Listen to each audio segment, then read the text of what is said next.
I think they went to like City Hall or something. So the kids were able to run around on the grass out in front of City Hall or something. And it says, just don't let any of the kids go past you over there. Be the boundary. That's when you just crack your knuckles. I got you. No problem. Yeah. Keep the Band-Aids close. You're singing my song. Good Meanwhile, morning, Izzy's Rob, here. He's Izzy, like, oh, everybody in he's the all, chat. I'm ready for my workout, boss. It's arm day. Yeah, get the pecs up. Yeah, bacon. No, let's give Scott a big shout out real quick. He said first ? And I can't believe that Las Cruces is asleep. And then I think Las Cruces must be under the weather. Something's up. Good morning, Scott. Good morning, Jeremy. Good morning, Miss So. Good morning, Madam Blaster, or just Madam? Just Madam. You should be Madam Blaster, right? Last I checked, she was Madam Blaster. Is that Mandela effect happening? How are y'all today? Tired. Starting out strong, we found out Rob was a bouncer at an elementary school. It's true, though. Nobody gets in, nobody gets out. That is pretty cool. Izzy, why are you so tired other than the fact that 7:30 in the morning? Since I've been up since 4:30 in the morning. And there's your answer. So you should be awake by now, is what you're saying. I'm still tired. Yeah, I've been awake for a while now. So I was actually watching Eric Bischoff. He had a little reaction video going on for the press release that they did last night. Which I have to say was good. Does Eric Bischoff still work in wrestling? He has his own podcast now. Okay. So, he does the same thing all the other guys do when they're not wrestling, when they're not doing everyone anything. has a podcast as we're sitting here talking on a live stream. Yeah, pretty much exactly what we're doing. So he does it with Conrad Thompson. I don't know if you guys know him. Who? He's the guy, Conrad Thompson. He did who did he do the show? He used to do a show with someone else. But he's always like the guy that does the interviews for these wrestling personalities, I guess. Is that the hate EW guy or the short black haired guy who's always wearing like a light blue T-shirt? No, this is as Southern as they get kind of guy. Is he the one that like is was somehow tied? He's tied to Ric Flair somehow. He's tied to Ric Flair. He's tied to He's got like the massive belt collection. Like, yeah, he does have a massive belt collection, but he's a big dude, like big dude. I think I know who you're talking about. Yeah, he's tied to JR more. I would say. And he's like I said, as Southern gets, man. When you think of Southern wrestling, you hear his voice. His name is Conrad. Conrad Thompson. Yeah. Yes. Good old Conrad Thompson surveying the plantation. Yeah, right. So you got that going on. So I was listening to that, watching it at the same time, trying to get some sleep. But it was a good press conference. I'll give you that much. I think the only thing that sucked was Bianca Belair had no purpose of being there other than promote a TV show. Sounds like she had a lot of purpose then. Probably the most purpose. Yeah, no one cares about that TV show. Yeah, Rhea Ripley was cool though.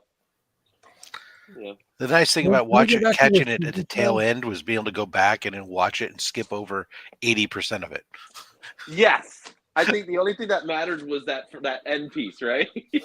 Especially since I don't need a promo about who you're about to have come out on screen or something. It's like when you're doing, hey, we're gonna have this person come out on the stage, and you're WWE and its greatness of making promos and telling you backstories in case you're the first person to know, first time watcher or something. I'm not him. I don't need to watch backstories on everybody who's coming up on stage, vignettes. You know what I mean? I know what you mean. It's. I'll be honest. It's not stupid, but I know exactly what you mean. It gets annoying when you're a faithful watcher, but I totally get it. If you're if you're just coming in at any given time as a new viewer, it makes sense. I mean, you have you do these vignettes, and it kind of catches people up. It's just like, so when you pick up an issue of Spider-Man or something, and the first page is 2 paragraphs of what's been going on in the story, somewhat, to let you know you can sort of go. Yeah, and to be honest, this is the time people jump back in, right? They want to they jump back in right at this time. The Rumble just finished. Everybody, a lot of people watch the Rumble and they don't even watch wrestling. They just watch the Rumble because they love the style of it. And then afterwards, it's like, okay, we're going to stick around for WrestleMania because the big word is Rocky's showing up, and so now the real question. There you go. I knew exactly how country you were as soon as you said the word Cali. That's how we knew you were. So it was definitely what it was meant to be, and they always do that. People keep saying, "Oh, they don't do this." Like, no, they do. You just don't watch them. Yeah, and y'all is one of the words that, like, it's not even how you say it; it's the fact that you say it. Well, I don't understand why I do you use all still is used as much as it is, and I hear people say "you all" the time, and you only hear me say it if I'm reading something to you, but that's not often. Y'all just make sense. No, I get it. I mean, I use y'all. The fact that Jeremy felt the need to put it was a conversation talking about being Southern and accents and whatnot, but there you go. For a while, I was pretty damn close, man. I was in California driving a pickup truck with a NASCAR sticker. Can we get that, Rob, back? To cut a promo for us? It was used to joke because somebody was asking me one time because I had tinted windows on the truck and something. I'll go, how do you get by with that? Why don't the cops ever pull you over and give you shit? I said, because I'm a fucking white guy driving a pickup truck with a NASCAR fucking sticker on the back. You're like, this is more problems than we're willing to deal with. Here you go, Izzy. He's got to be describing Izzy with this one. I love foreign accents. I had a friend from Staten Island. Loved his foreign accent. Quada is a 25-cent piece. Quada.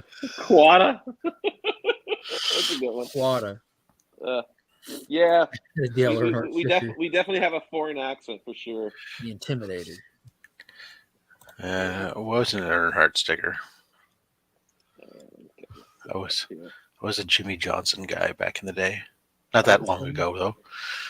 Oh, Jimmy Johnson. I think you're supposed to say "ol" in front of their names if you're talking about them in the past tense, Rob. He's not dead. Well, it doesn't matter if they're dead. They got nothing to do with why they're dead. You have to say "old." It's OLE. Old Jimmy Johnson. It's just proper Southern. You don't want to disrespect nobody, right? Got that but he's a California driver. What does that have to do with anything? I don't know. I'm just throwing it out there. A lot of people change for the better. He was one of them. Oh. Give him credit. Fair enough. Well, he put some respect on his name, Old Jimmy Johnson. Fair enough. Well, then you got to make sure that somebody doesn't think that you're talking about NFL Jimmy Johnson. Let's get Madam's take on this. When talking Southern, proper Southern, and you're talking about someone in the past tense, isn't it only polite to put "ol" in front of their name? Like, we asked Rob who his favorite NASCAR driver was. The answer should be "Old Jimmy Johnson." Yeah, if you want to piss someone off. Wow. Their name. What, isn't it supposed to be like Dale Earnhardt or something like that? Old Dale Earnhardt? Old Dale Earnhardt down there. If you say old Dale Earnhardt, aren't you only talking about his dad? I think the only old where it's appropriate is Old Yeller. Old Yeller, yeah. Yeah, I don't know nothing about that. Dog don't hunt. That dog did hunt. Nothing. Sad ending. I know nothing about NASCAR. That's something we don't do anything about over here. Scotty, that's don't great. Start. You'll get it. I'm with you, buddy. Rick Warp is great. It's honestly like one of those things like where it makes zero sense. I mean, you understand the concept of go around in circle, try to be in front, but it's one of those things that you don't understand how complex what they're doing is until you force yourself to watch it. And it's kind of weird. I bet everyone has this phase. Like you're young, it's just boring or whatever. And then all of a sudden you've watched just enough of it where it's like a switch goes off and you're looking at the technicality The of psychology everything. and the Like, it is impressive. It is dynamic. It is fat. Every second is adrenaline, except when those pace cars come out and you're like, God damn it, because your guy was making his come up kind of thing. Like, because it's not like, oh, he just overtook him. No, it takes like 5 laps to kind of set your car to build your momentum. Like, there's a lot to it. It's fun. Yeah. I had a boss. I had a boss who absolutely loved NASCAR. He still does, right? And he had what's the Snap? Is it Snap? Snap Auto? Oh, Snap. Yeah, one of those the auto thing. You know, autos are cars. No, what's it called? I don't remember. Geico? Let's go back to that. No, tires. The tray with the nuts and the bolts and all that stuff. The pit? Snap-on tools. Snap-on tools. There you go. Okay. We made it. We made it. We're there. Yeah, again, not a New York thing. It's not a New York thing. Yeah. You know. Hey, that was difficult. I don't know if they're using Snap-on tools, but you know. But he had like this whole thing to the point that a Snap-on dealer will come to his house and bring him stuff. That's what they do. That's how dedicated he was with it. They go. Those guys drive around to go to any place that they'll sell stuff. Yeah, but he was so dedicated that the guys show up like a weekly basis. What's up? Good morning to you, fellas. And I heard that they get people hooked on like all kinds of shit. They're practically crack dealers. They give you tools on credit and then come back and sell you more tools on credit and you can't afford it. I heard stories of mechanics like working. Sounds like a pyramid scheme with tools. It's worth triple the amount before. It's like, oh yeah, you know, it's only $50 for your first try. I have a great story about my finger last night. Whoa! Oh, that's okay. What happened to it? Did you break it off in someone's ass? Just wow. I didn't know. What did you say? Did you break it off in someone's ass? Just wow. It's just going deep. Ooh. You've never had to break one off in someome's ass? No. A finger. Sorry, that one just went right over my head in a shock. I was pushing my trash down, right? Oh, that's not eventful. In the kitchen, pushing my trash down to make room for more trash. And in doing so, a fancy feast lid came up and slid off the top of my finger. Oh. Yeah, so now it's glued, and now I have to wear this thing. Yeah, that's the cat food. Yeah, that shit. Them shits is sharp. Yep. Yeah, they are. Yeah, that's no joke. Yeah. So now I can't sculpt for a week. Did you fillet your finger or did it do a straight cut? It almost came all the way off. So I don't know if you can see this, but like you can, if I get it to focus, you can see like how there's like just an entire circle on my fingertip. I filleted my finger years ago down to the bone and it just flipped up and I had to flip it back down and like I didn't. This went to my grandma's. I just went to my grandma's and she cleaned it and like put it in place and just wrapped it up good. Yeah. That's what grandmas are good for. Yeah. Save you a lot of money on medical bills. Yeah. She didn't bust out the needle and thread or the glue, so that's good. No, thank God. I wouldn't have let her bust out the needle. I would have been like, no, I'll do it myself and just left. Grandma, we're good. Yeah, we're good, Nana. I just drove over here. Your troubles are starting to make me nervous. Bleeding everywhere, and you're gonna pull out a needle. I'm out. Yeah, I had a friend in high school who had to get like 11 stitches because he was taking the trash out and the canned dog food thing cut him. And so, and I work with animals, and that's something that I tell all the staff every time, no matter how long they work there, whenever they grab trash to take it out. You know, you're always wanting to push it down to compact it. I'm like, be careful, you don't know what's in there. You have like insulin needles in there from dogs, can lids. Why would they throw out the needles there? Shouldn't the needles go in like a safe spot? One and done, homie. One and done. And you never know. Not everyone does the right thing. Some customers will bring their disposable box with it, you know, and some customers will bring needles prepped with insulin in them for like 2 days, and just it goes in the fridge, and everyone's different.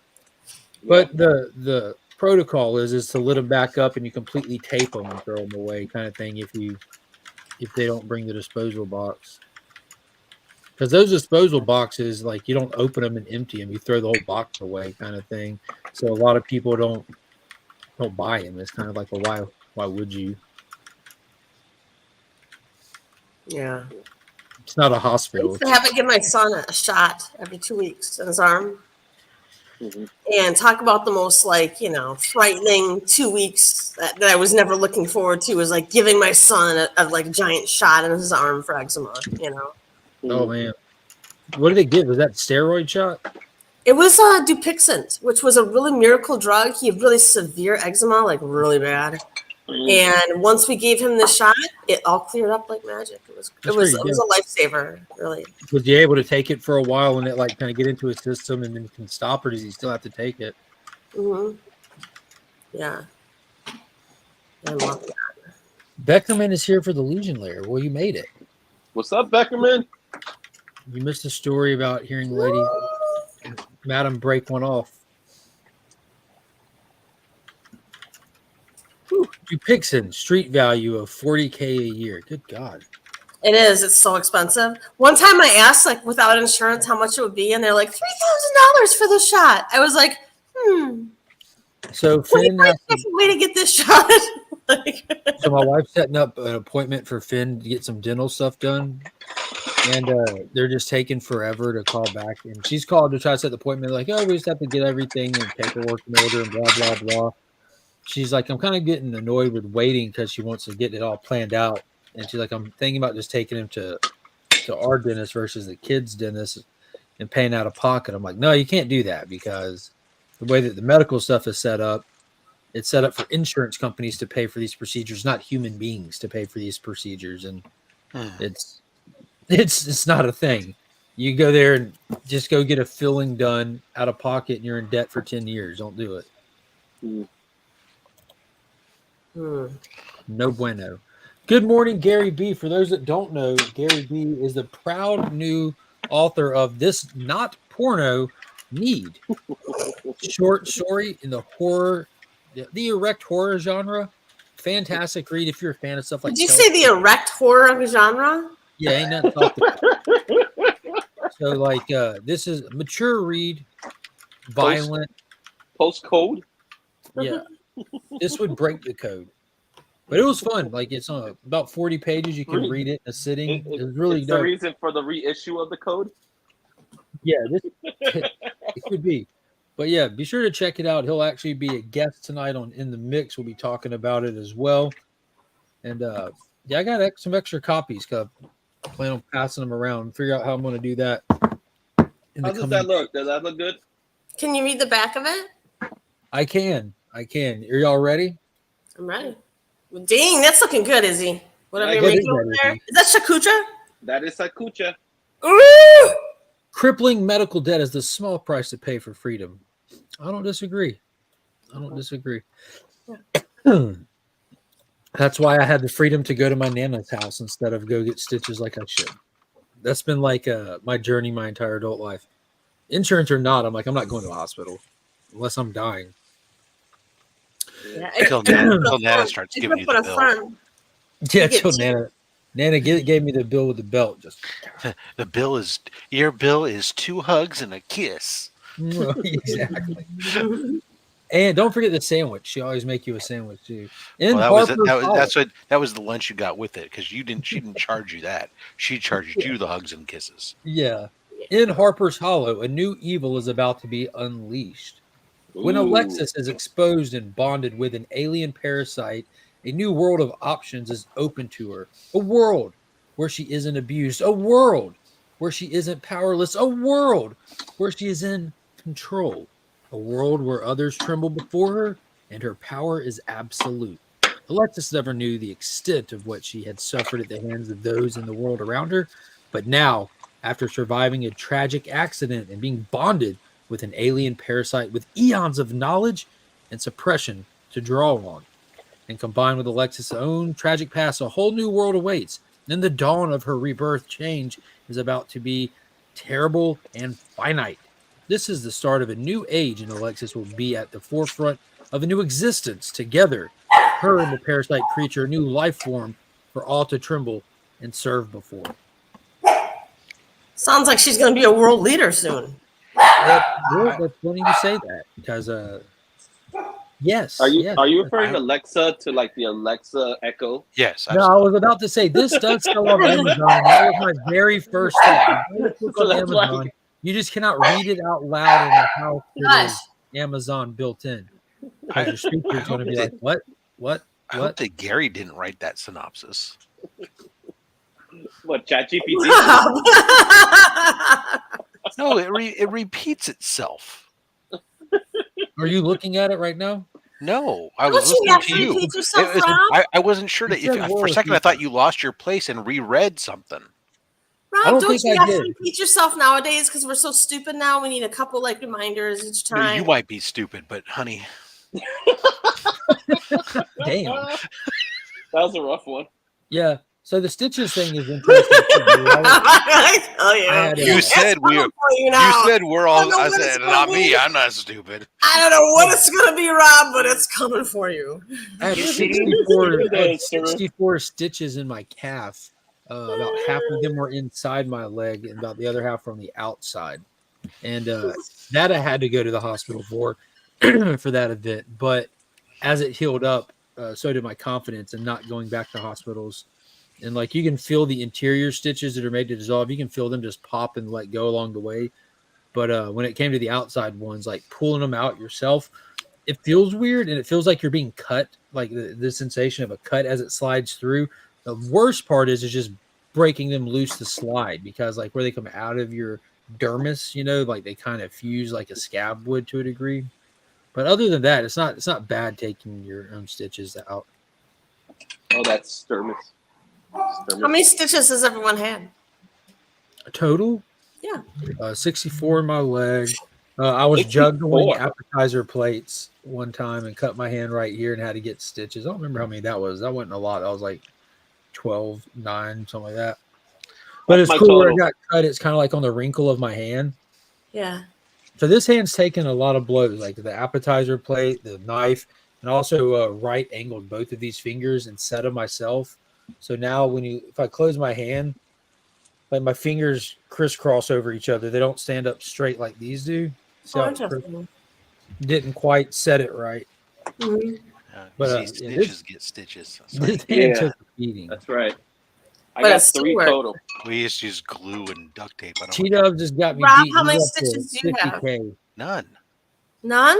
Glue and duct tape. You, Yeah, he said he you, was you were smart. unscathed through your years of life here so far, Rob, without a stitch? It wasn't that there wasn't cuts that potentially needed them, but we didn't go get them. Glue and duct tape. Yeah. He's a man. Just duct tape, really. Dad said go rub some dirt on it, so we did. You know. Rub some dirt on it. Put a little bit No, of whiskey I had. on I, it. I, about- I, think Build up that immunity. I had one cut that I ever got stitches when I was like in 3rd grade. It was like 7 stitches in my thumb. But yeah, I got 3. after that, the other ones, literally the other things I've had where they were significant enough that I probably should have. I didn't bother. I just took care of them myself Right. because I didn't. And want to Izzy, what bother. about you? Just 3. I fell down and I cracked my head, so I'm literally a crackhead. But it was only It Explains explains a lot. If you want to call yourself that, you go for it. He fell, hit his head, stood up, snap on. Yep. Yeah, exactly. Snap on, snap off, snap on, snap off. The snapper. I was rollerblading one time and I totally biffed. I was a pretty good rollerblader too, and I was showing off and I biffed and I hit I shattered my left wrist, and so now I have this big like long scar down here, right, another scar down here, and what I think to myself is when people see my scars, I'm self-conscious about them because I think they think I'm like. A lot of people Right? get that for sympathy reaction. So maybe you're getting sympathy. Yeah, no, all the time. You know what? All you would think that I would have lots, given as much cooking and meat carving and everything that I do. But Oh, I that's a good point, Rob. How many times have you singed your eyebrows off? Ooh. not my eyebrows. However, my arm hair. Arm here. What a pleasant smell that must have been, Rob. Has Oh, anyone yeah. had any broken bones? Stitches are one thing. Any broken bones? Not a single one.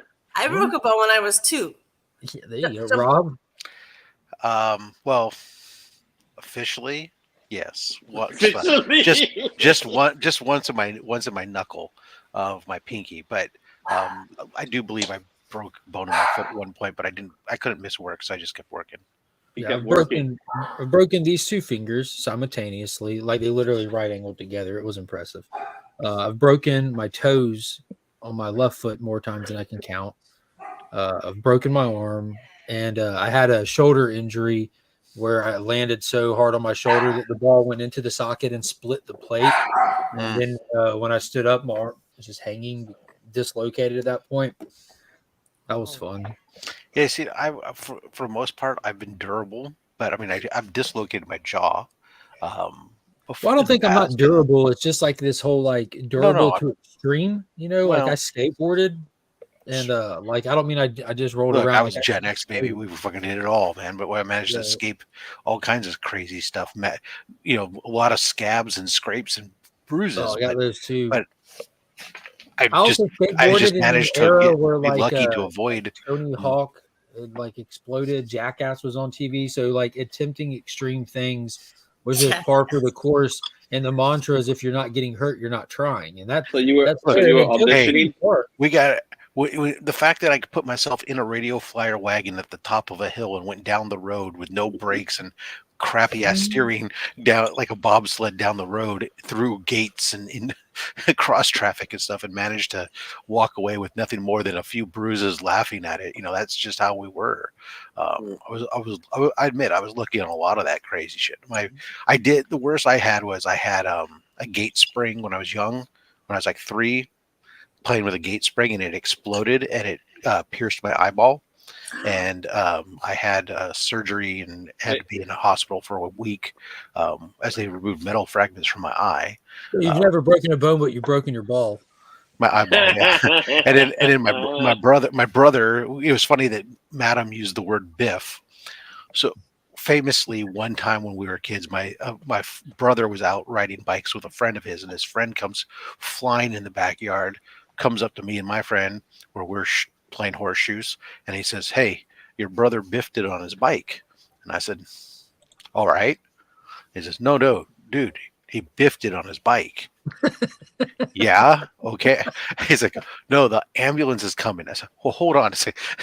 The word biff Now, Does what's not the mean next that. sentence? Add one more implies, sentence. yeah, the biff implies maybe he scraped his elbow, his knee, something.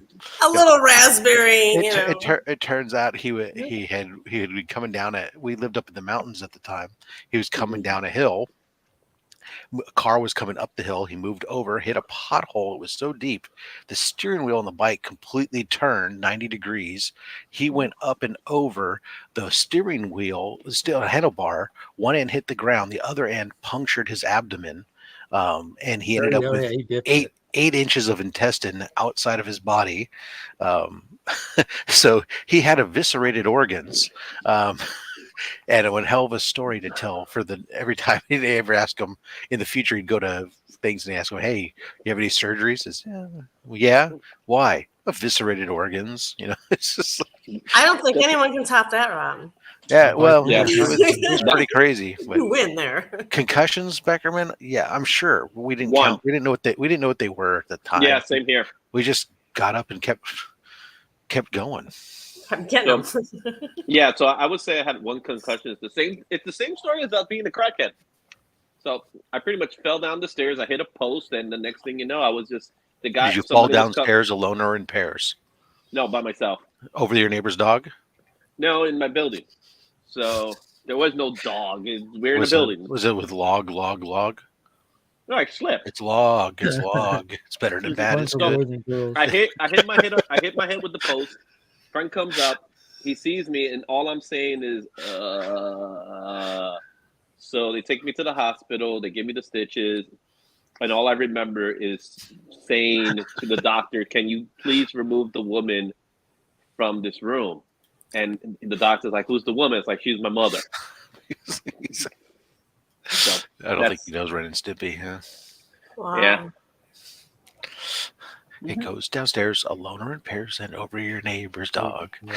I remember I broke my arm when I was 2. I was jumping up and down in bed to Disco Daffy Duck with my brother, who was 6 years older than I was. I was 2 years old. I fell off the bed, broke my arm, and I remember getting a cast on right at 2, and then they were going to take the cast off my arm, and I was fucking lividly just so terrified that this saw was going to go through my arm. You know what I mean? You know what I mean? When they had the saws, when they were taking off casts. Yeah. Yeah, I remember those. Most terrifying part. We had because when I was young and I had chipped some bones in my knuckle, and they ended up casting the 2 fingers up to your mid arm or whatever. And I was supposed to then take it easy, but instead I was out on the playground playing what I guess most people refer to as Greek dodgeball, but I mean we called it nation ball, which was a little bit different in that it was, I guess, we used the giant rubber balls and you threw them at people's heads and stuff. And I thought you were going to say using rocks or something. Almost. That was only with the ball if you weren't at school or you were in a low rent school. But so I'd be out there still playing dodgeball with this cast on my arm, whatnot, and it was plaster casts back then, and I remember I had to twice go back to the doctor to have it redone because I was wearing out the plaster on the cast from catching the dodgeball. My mom was like, "What are you doing?" Because she didn't want me playing that, and I was like, "Oh, I don't know. It's just trying to make up some story as why I'm wearing out the plaster on the inside of the cast." I used to play rock. Just plaster Paris. Your mom could have just done that herself at home. Yeah, I used to play rock baseball with a friend. I think there was a time in our lives where we had medical insurance, so it was fine. Okay. Well, Dad was still working for the police department. Yeah. No. I used to play rock baseball where me and my friend, we would just take the little pebble rocks and then we'll have like a stick and we would just play baseball with it. Yeah, yeah, we almost killed somebody, but that's a different story. But good times. You're muted, Mark, if you're talking to us. That was a great segue right there. You almost killed somebody. Okay. Boom. That's a different story. Speaking of killing people. That's a story for another time. Exactly. Speaking of killing people. Yeah, who are you taking out? Who'd you take out? Who would I take out? Who did you take out? Yeah, you said killing. Speaking of killing somebody, I assume that there's a story now about you killing someone. Me? Alexa. I would never. Admit to it on camera. Got it. Okay. Tell me backstage. Well, I did say almost. I didn't say I did. Allegedly. Allegedly. Allegedly. Who knows? They could still be alive or dead. Here's what I know. They're alive, right? Ain't nobody seen them in a while. Actually, it was more like a her. So we were playing on the street. We had a stick. We hit the rock. The rock went over. So we got a hit from it, obviously, and then the rock landed on someone's rooftop, like the rooftop of their car, but it went inside the car because they had the rooftop open, and it almost hit the passenger. Gene, that's hardcore right there, man. I mean, I do have a BB like still in me from Gene. Jean Malone, can I say I used to play Cowboys and Indians with my brother, like hardcore all the time. But not with pellet guns, did you? Huh? But with pellet guns?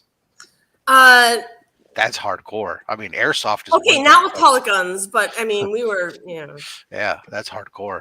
Yeah, we rocked the airsoft guns. Finn has one. Right? Yeah, my brother and I would take socks and put like another sock down the bottom of it, and then whip it around like a mace.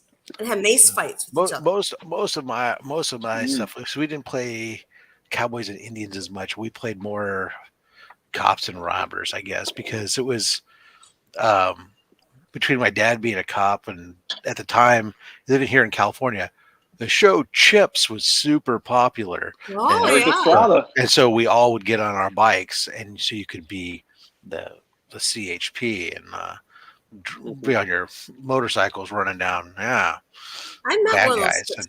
And put your baseball cards, excess baseball cards or whatever in your spokes, so you could get that motor sound going and tear down the street. No, we played most of the time. We like playing wrestling. We created our own wrestling federations. So when there was like the gym, we had the gym, and then we had the outside gym. It was a cage. You know, we were inside, confined to a cage. So we would always have cage matches and stuff like that. So there was blood involved. That was a fun time. Blood. Good time. Yeah, well, there we go. So, Mark, I'm now halfway through season 2 of Reacher. What did you think of season 1? I really enjoyed season 1, and so far as I'm going through season 2, I prefer season 1 to season 2 thus far. But yeah, season 1 has this different vibe to it, like the fact I was that huge Dukes of Hazzard. Yeah, it's like him in this small town kind of thing, this bigger than life character in a town that can't even fit him kind of deal. Yeah, where like it's just like no matter, you have this sense of like no matter the odds, like the odds are in danger around this guy. Like when you see him try to put a body in a trunk and it doesn't fit, so he just grabs the legs and breaks them. Yeah, it's like make a 3-body trunk out of that Chrysler. Jesus. And then the second season, like on a narrative level, knowing that this thing keeps going past season 2, season 2 makes a ton of sense because a big thing about Reacher is like you don't know his past, and you're told his past. You're told parts of his past. You don't get to see much of that. And so what season 2 does is it introduces you to an aspect of his past, time in his past, and builds out your character. So you start understanding those little mannerisms that he has, the way he carries himself, the choice in the way that he lives his life.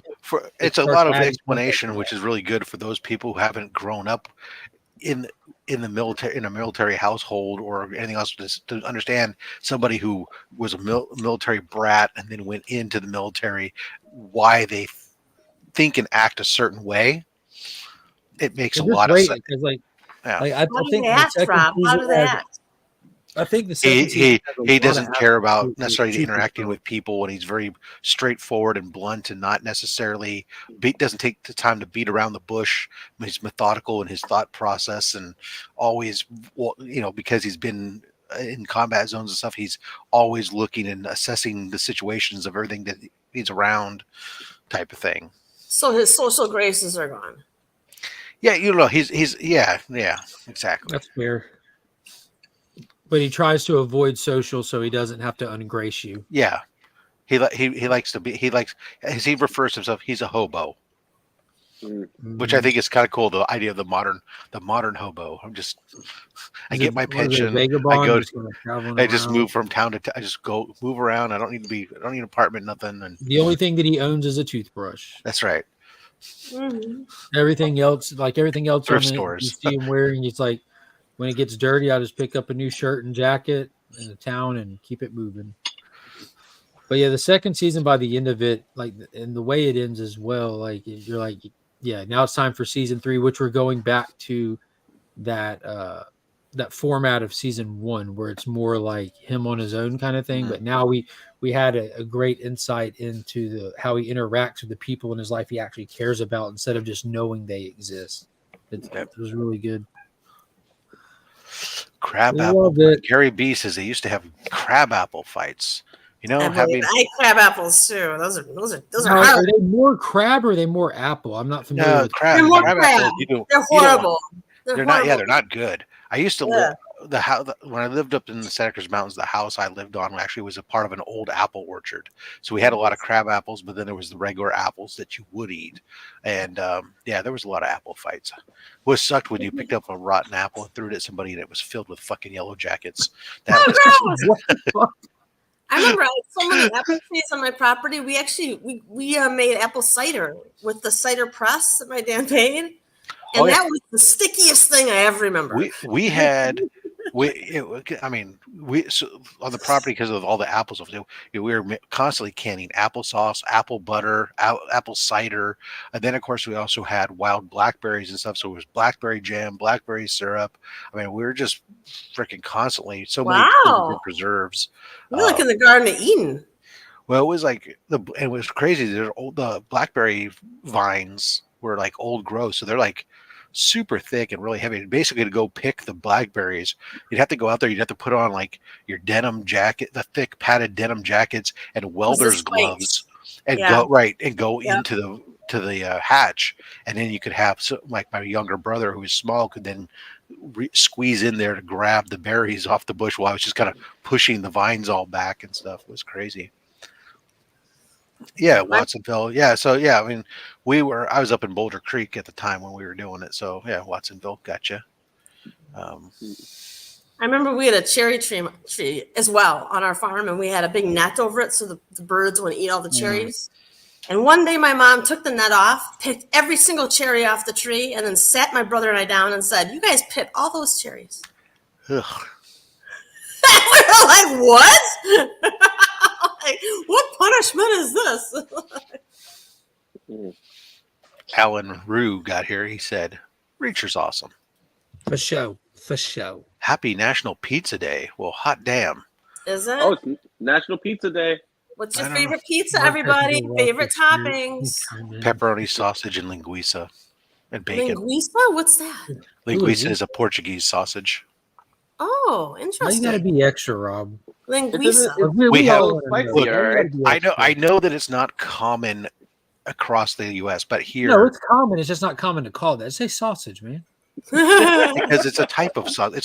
That's like saying that Are you assuming that like the same sausage that Pizza Hut has is the same sausage that like Little Caesars has? You know, they get it from different places. Well, when they talk about sausage on a pizza, they're usually talking about Italian sausage. Mm-hmm. Yeah. In Georgia? When you just order like a pepperoni and sausage pizza, that's Italian sausage. Is the expectation. Okay, so linguiça is not Italian. You just linguiça is not. It's Portuguese. Portuguese. Yeah. It looks more like pepperoni from a slicing standpoint. When I usually buy linguiça, actually it's in the sausage form. It sort of looks like a Polish, but yeah, don't you know, man? I ain't your average guy. We have some of the nicer, like the nicer pizza restaurants. Not like the delivery takeout style, but like the dine-in restaurants that are big on pizza. They have those sausages that'll come like they're sliced. You know, they're not like little balls or crumbles. It's really good. I wonder if that's the same thing, because there's definitely I've seen where there's the ones where you have like the Italian sausage or. They'll have different sausage options. Well, I mean, let's be honest. Salami is sausage. Pepperoni is sausage. Then Italian sausage is a different kind of sausage. And when I get linguiça on there, that's another sausage. You know, it's a lot of grease. But what about jarnier peppers? I absolutely adore jarnier peppers. The hot jarnier peppers with the oil. I usually just put crushed red peppers. I like crushed red peppers on my pizza. So you heard it here. He likes a sausage party pizza. Is anyone else a jarnier fan? Like, I think I have to have like a steady supply in my house at all times. I put on pasta, on rice, on like pizza and everything. Interesting. Mm-hmm. For a minute, I thought you said John Mayer. I need fancy sausage on my pizza now. Yeah, the thing is where I live here, there's a very heavy Portuguese population, so linguiça is very common here. Versus so it's sausage for you. No, it's still linguiça. Yeah. Traditional cheese pizza. See? Details matter. Justin, how are you? I am well, thank you. Tell us more. How was your black tie affair? Definitely. Weird. It was really weird. Sharp, man. You look sharp. Tell us more. Really, really weird. What kind of occasion was it? Was it an award ceremony or wedding? It was basically what it came down to was it was a fundraiser for the symphony. You're that kind of. I didn't know letterers made that kind of money. That you're symphony fundraiser. people now. Philanthropist, Rob. Holy no, Cow. Philanthropist. no, sorry, I just married one. Oh, You married into the symphony? Yeah.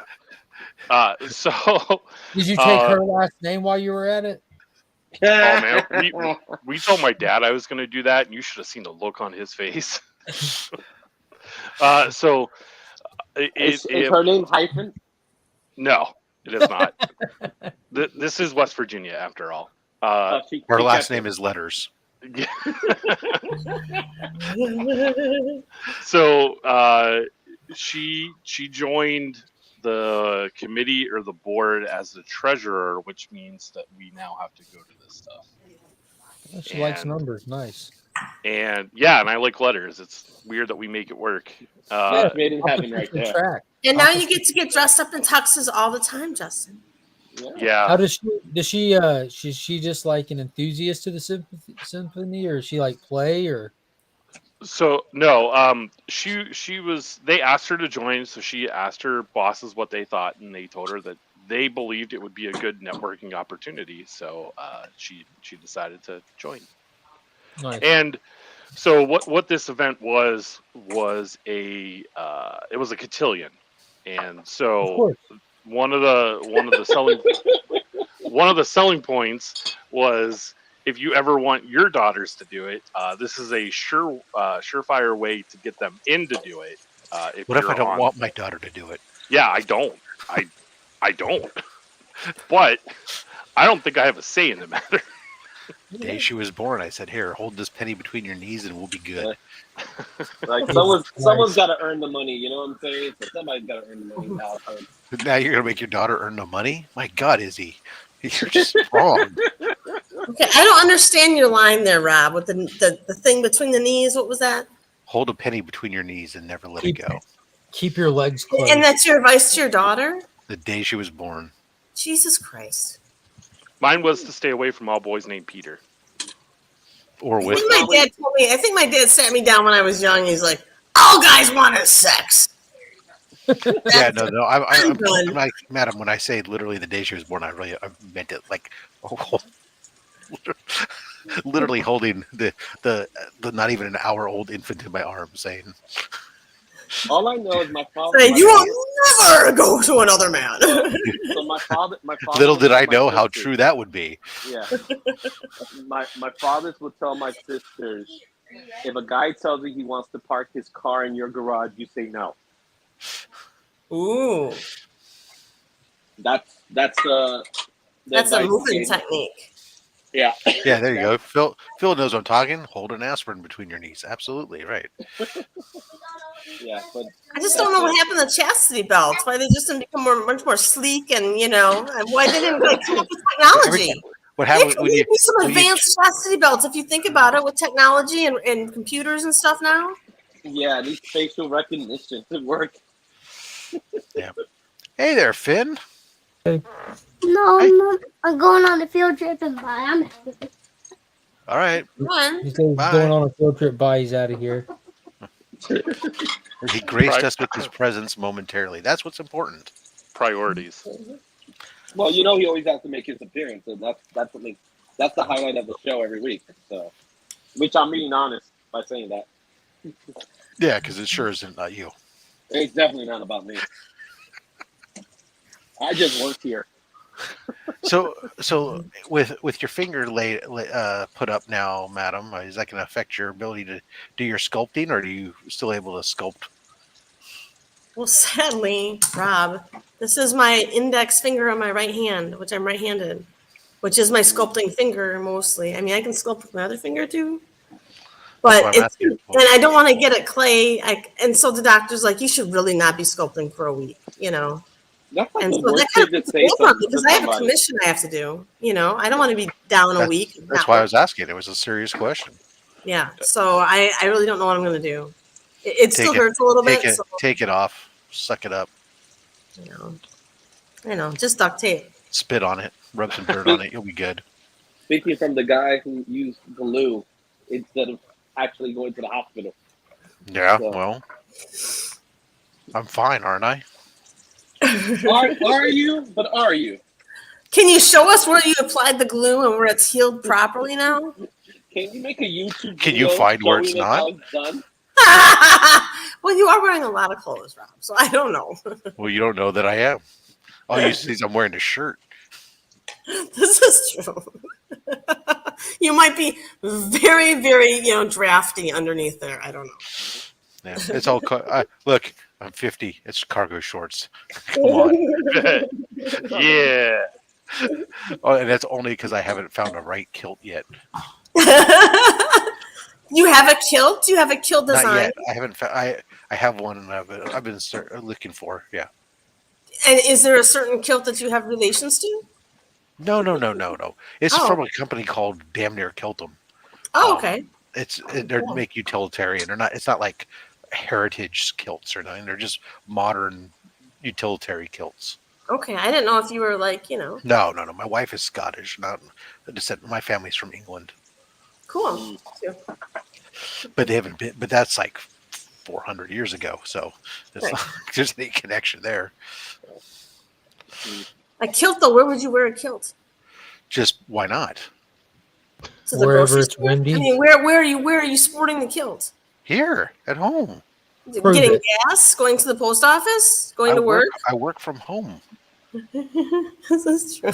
Oh, don't act like it's a weird question to wonder where you wear your kilt to. That's not a weird question. It's weird that you think it's Where weird. wouldn't you wear it? Anywhere with children around. What about black tie tux? Black tie tux. Are you wearing the kilt under the black tie tux? Oh, that would be pimp.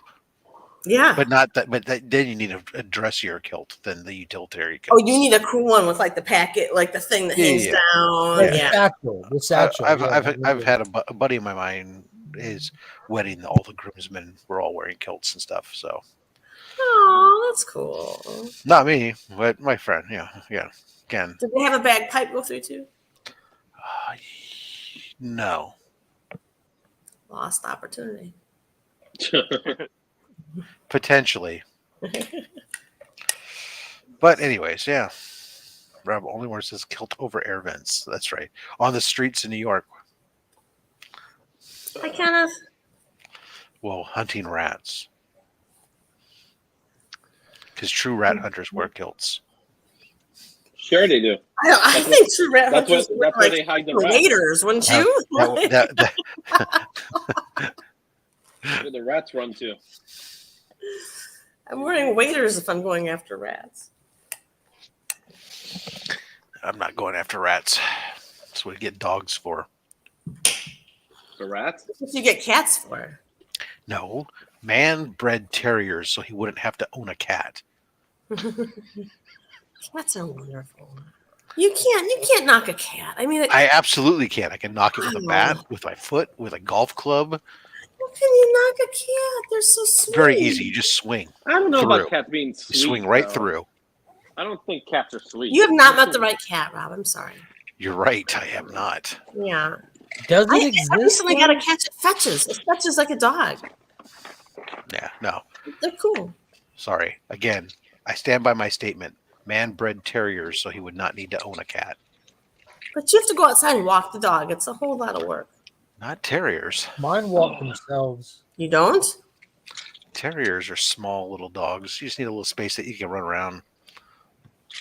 Does he have a Look, litter box? I mean, I- what are we talking about here? I have a basset hound. I have a basset hound. I live in the suburbs. I have a backyard. Okay. Dog go out there. I stand in the middle of the yard. You shine a laser. The dog freaking chases the damn laser around. That's awesome. Occasionally, That's what I use my cats. occasionally you go out to the car. You put the ramp down. Tell the dog to get up. Dog goes up in the back. You go to the dog park and let it socialize with other dogs, so it's not an asshole. And then you Yeah. come back out and It's good dog ownership, bro. What do you feed your dog? Just dog curious. food. No, I mean, is Cats. it like special pet stuff? Is it like Linguine, science diet? Is it fettuccine, It's fancy. Okay. fancy dog food. I get a kibble that's called from a company called Spot and Tango. okay? See, what's It's a- funny is he was just going to be a smart ass and say dog food. Now there's a whole thing. I already did There's a say. whole thing. I was like, did it help you any to know that I get a kibble. No, but from a I'm still company. listening. I want to see how this plays out. Do you ever like treat your dog? What do you treat your dog with? Dog treats. Like what? Well, what Like kind? Do you rawhides make or them on the whatever? grill? Chicken tenders. See, it's chicken. Yeah. Human food. No, Just- they're dog chicken tenders, but I mean Oh, it's like chicken jerky, Okay. Oh my goodness. I'm suddenly very disappointed. I didn't know if you were one of those people who went to the refrigerator section in the grocery store, pulled out your dog food, and like sliced it up, heated it in the microwave, and then presented it. So I had for a while.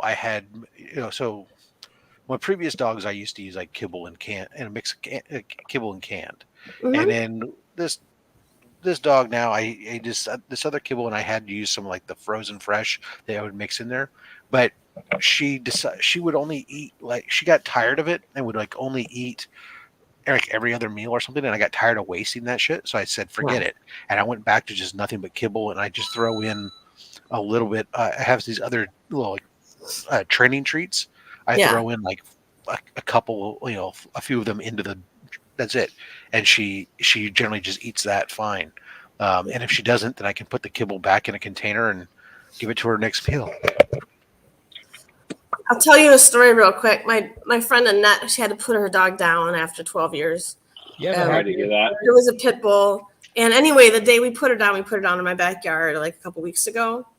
And that day I made a gold plate of her with beef tenderloin, bacon, peanut butter filled hoofs, turkey legs, just a whole shebang of just this whole plate of goodness. Mm-hmm. And that dog just sat there and ate the tenderloin first, and then went to the bacon, and then went to everything else, and just had the best end Rainbow Bridge day, Like I used to when my first Basset hounds that I had, I used to cook for them. Okay. And then I started realizing that the cost of what I was cooking versus buying, finding a good quality human grade food, dog food, whatever, with the same ingredients was less money and stuff, and less hassle. But were you doing just ground beef and rice? No ground beef. I never feed my dogs beef because when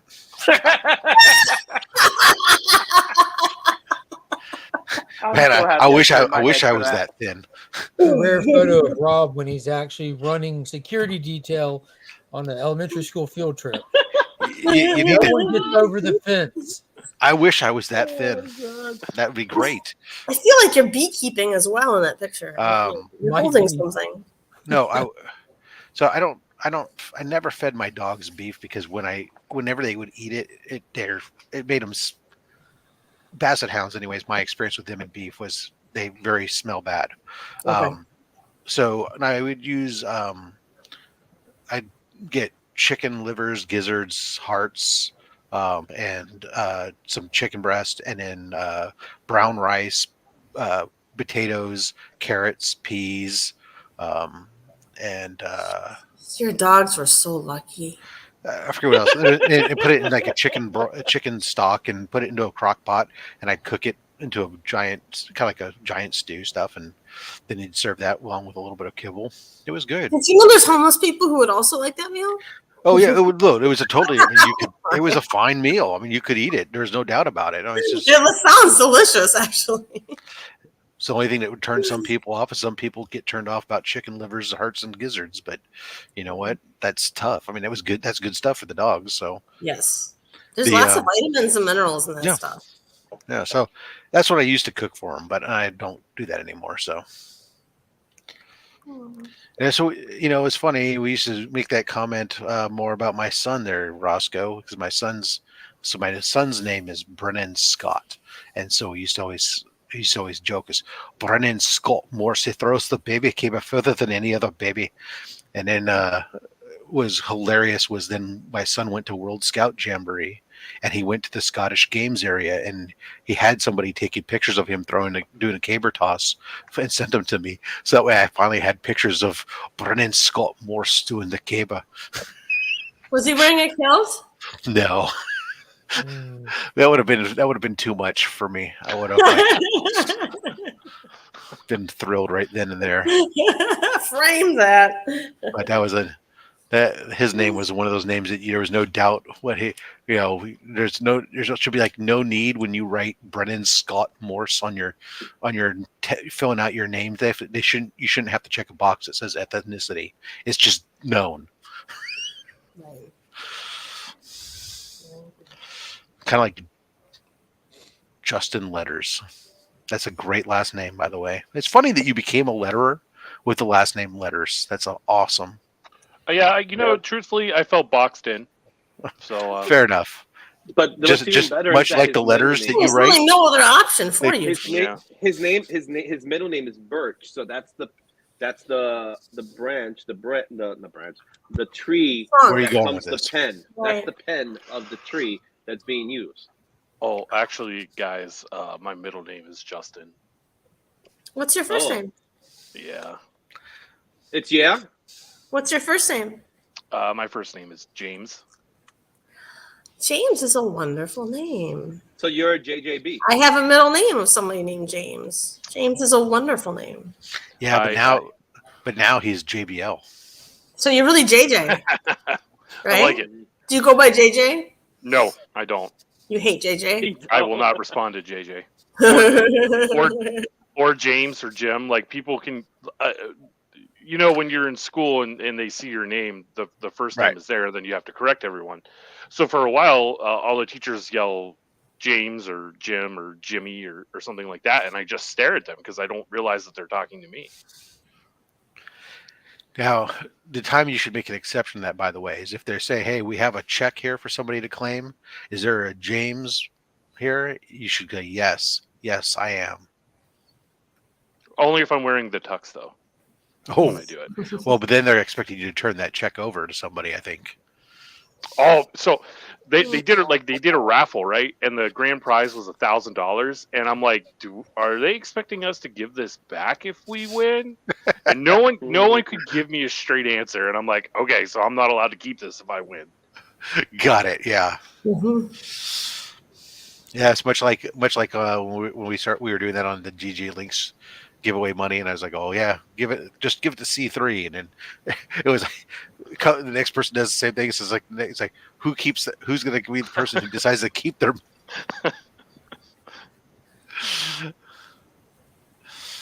oh, Mark is having a very intense discussion with his daughter. Mark does. That's Lobo. What is the one on the rocket? Yes. I love that He was place. going Oh on. my god, it's so cute. The one on the rocket? Oh, the dog? It's Lobo's dog. Yeah, very intense, as you can hear. He has a helmet on. He does. It's silly, isn't it? What do dogs hunt? Dogs hunt rabbits, don't they? They eat birds. Well, I've seen depends. Susie's dog eat like a bird in 2 bites. Like, Yeah, Dogs dogs can are eat omnivores. They'll eat, but they hunt all kinds of small animals. Well, wolves do. The problem is, Rhodesian coyotes do. Ridgebacks hunt lions. yeah. Well, they've bred to use for that. I mean, remember, dogs are humans' perfect example of playing God. We've taken a wolf and made it into a variety of specialized animals for different purposes, and none of them are, necessary. The idea that you should feed them like what a wolf eats is not Australian necessarily. shepherds hunt ankles.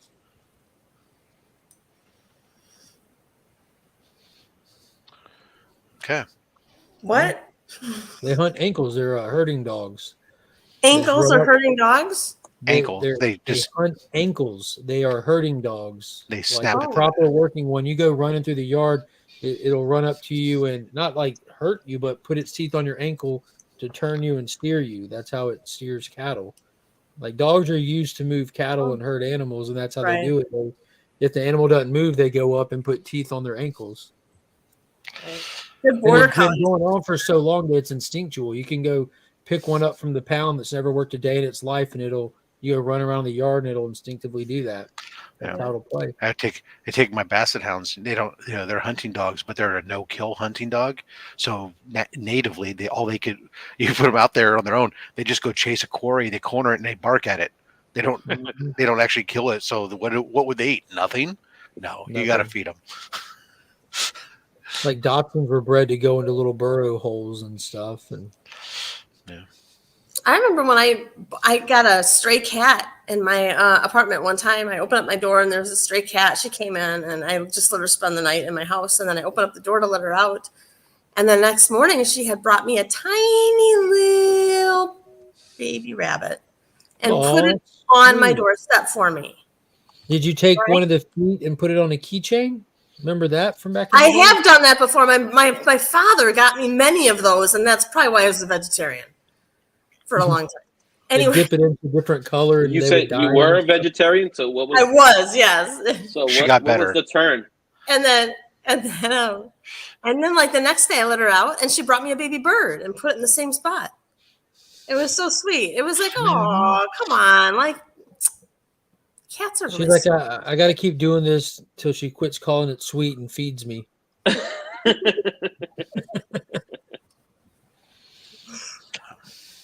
DJ's a cat person. He just got I think he got a new cat semi recently. We knew that there was something wrong with him. Yeah. Wow. Between the petting the ashes and owning cats. And I've seen a pack of Jack Russells on my farm, and I've seen them nurse kittens before. Like, because there would be so many dogs and cats and chickens on the farm that all eat together, you know, they'd all be like copacetic together, you know. And I've actually seen like a dog lay down and like nurse some baby kittens before. When that Crazy. one breaks, can we open that one? Yeah, we're probably not going to break that one though. Why would it break? Alan's defective as well. Well, It how many seems think it's so. really, really Alan old? wants, all Alan wants to do is talk about. All Alan wants to do is talk about wrestling.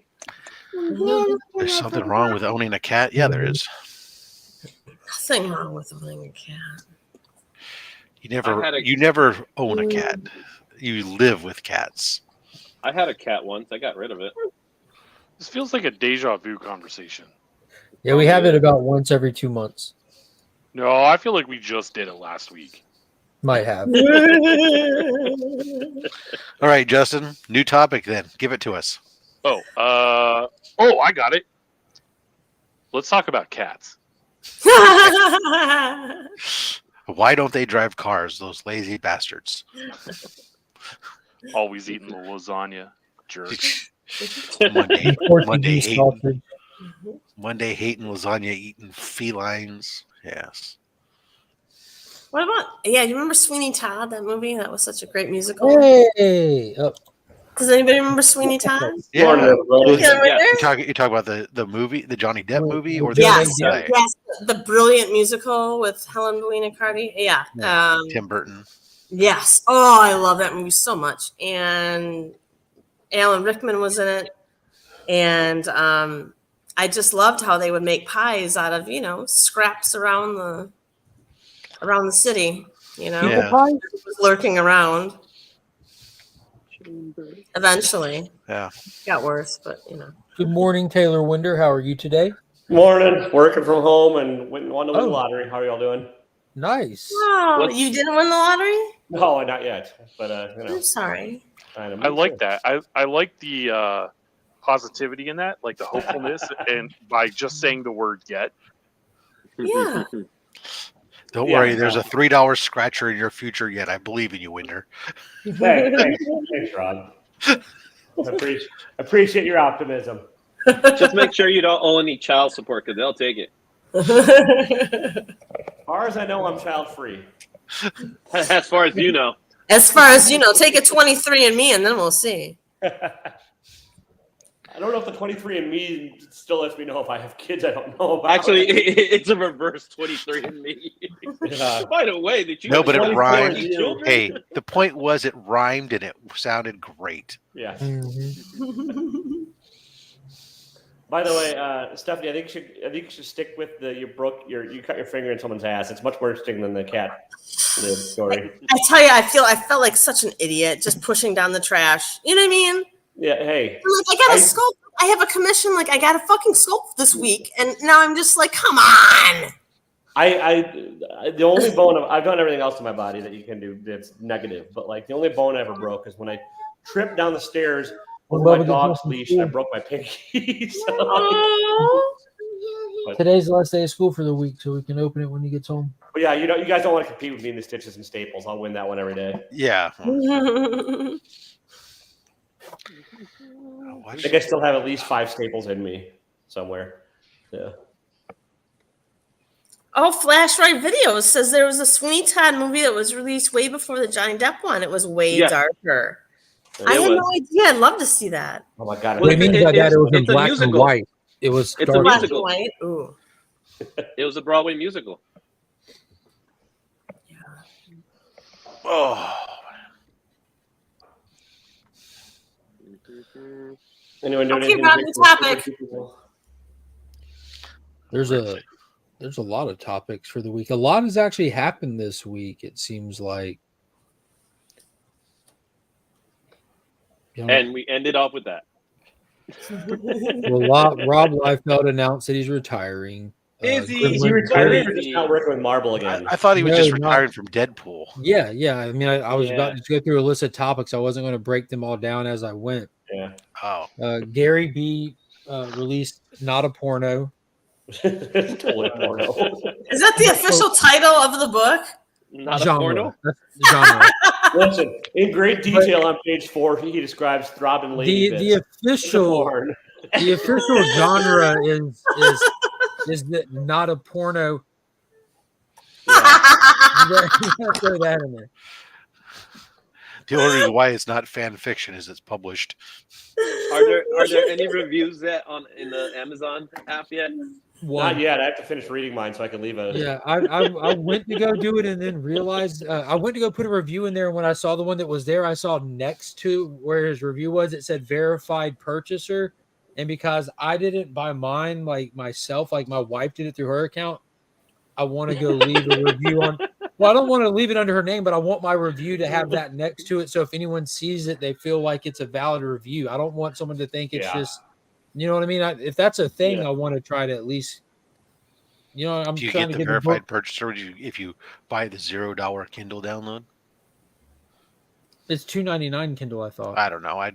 Yeah, it's $2.99 on Kindle. That's pretty good. Unlimited, it's included. So. Yeah, so Taylor Swift is in the news. Disney spent $1.5 billion on video game universe. Somebody died on the set of Wonder Man. Yeah, that's Black crazy. Panther came out, and there's a scandal around the release of the book. Gina Carano and Elon Musk have tag teamed to sue Disney. There's rumors that Brolin might return to the MCU as Thanos. Argyle came out the past week. I mean, there's all kinds of stuff that happened this week. Argyle. What's Argyle about? Argyle tanked. I don't need to know. Like, did you like it? That's all I want to know. Did what? Did you like it? I haven't read the lawsuit yet. I don't know if I like their case or not. Oh, sorry. How did you like Argyle? Yes, enough to make sure that I made the stream this morning on the thumbnail stream. Argyle. I didn't spoil it last Sunday after I had seen it to give the other co-hosts time to watch it. And this Sunday we'll do a full spoiler episode on it. We're not going to do the entirety of the episode, but we're, you know, when something's good, I like to set aside time to actually talk about it and stuff because I'm a huge fan of Matthew Vaughn films, from X-Men First Class through the Kick-Ass movies through the Kingsman franchise. And I like his style. It's always action comedy. This one is like a movie. It's a classic spy thriller like kind of thing in a sense, but with all these fun twists added to it and the extra layers of stylized wackiness that comes with Matthew Vaughn. And there's a massive after credit stinger that if you've invested time into him as a director, he's like, here you go, home run. It's really fun. It is a blast. Okay, what's the Argyle about? What did you say? So what it is Bryce Dallas Howard, you know, the redheaded actress who stars in the Jurassic World. She's a writer, and she writes this book called Argyle. It's a spy book, and the Henry Cavill is the lead character of her book there. Which I don't mind at all. I don't mind that. Yeah, John Cena's his partner. They work for a spy organization, and these are the characters in her book. You know, like you get to visually see the book playing out in parts of it, kind of thing. It's you know, cool. So you have the real world and the book world, and Henry Cavill's book world. And what happens is, like, she does such good research and everything that a lot of the stuff in her book seems like they have come true in reality. She just finished book 4 and she's starting book 5 at the opening of the film. Well, 2 competing secret agencies are coming for her because they want the information of what's going to be in book 5, because she's actually crossing over into real territory that's dangerous for one and needs to be protected by the other. So one's trying to kill her, one's trying to protect her, kind of thing. And that right there is actually giving you nothing about the movie. That's the trailer. And it gets complex and fun and wild and hilarious. And Sam Rockwell I love Sam Rockwell. Steals the show. Love him. The show. He's amazing. I love him in Moon. You ever seen Moon with Sam Rockwell? I didn't.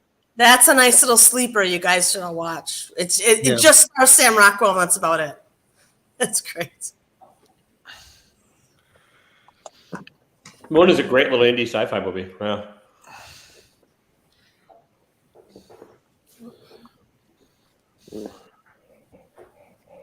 And I like Bryce Dallas too. Howard Dallas. Yeah, she's a great actress and director. Mm-hmm. I like The Village a lot. That was good. Yeah, dude, I went and saw that opening night in theaters. The Village? Yeah, because M. Night was still like, he wasn't at that place where everyone's like, it's an M. Night movie. Like, this was like not long. Yeah, he had like the Sixth Sense mega hit. He had Signs. A lot of people like that. Signs was big, though. Then he had The Village, and everyone's like, let's go. I want to know what's going to be the twist. And you get there, you're like, fuck. But I still liked it. I'm a huge M. Night fan. I don't know. He's a unique cinematic storyteller. Like, you don't know what you don't necessarily going to like the twist, but you know you watch it. You're trying to figure out what's the twist going to be. Like, why is everyone killing themselves in the Happening movie? Like, why are they jumping off buildings? Right. So you're watching it the whole time, and that feeling of wanting to know. I love that. Whether the payoff is what I want or not, that's a different story. Yeah, his storytelling is amazing. I really enjoy all Signs, especially. You know. Yeah, Unbreakable is still my favorite movie that he's done with Bruce Willis and Sam Jackson. Like, I think that was one of his first ones. Even it was really good. And Aggressively Relaxing says Sam Rockwell teased doing a Galaxy Quest series. Oh my god, that would have been great. He was so funny in that. I think that's he was so funny in Galaxy Quest. Pops read that news article to me last night that Galaxy Quest series is in production at Paramount Plus. I thought. Is it? Yeah, I found that out last night from my dad. I haven't went back and. You haven't verified it. It's just a rumor. That's kind of exciting. Pops be spreading rumors. Is Tim Allen still going to be it and Sigourney Weaver? I'll tell you one person who's not going to be in it. Huh? Oh, what'd you say? I said I can tell you one person who's not going to be in it. I know, it's so sad. He was the best too. Mm-hmm. Yeah. Yep, it's in the early stages of development at Paramount Plus per deadline. So yeah, that is confirmed. Cool. Early stages of production does not mean it'll happen, unfortunately, these days, but it is confirmed that yeah, but what is confirmed, and the trailer dropped yesterday, I'm telling y'all, news doesn't stop this week. The very first spinoff to the Sonic franchise, live action. You have a Knuckles Paramount Plus TV show with a full trailer. They have the same voice actor, silver screen star and TV star Idris Elba is voicing Knuckles.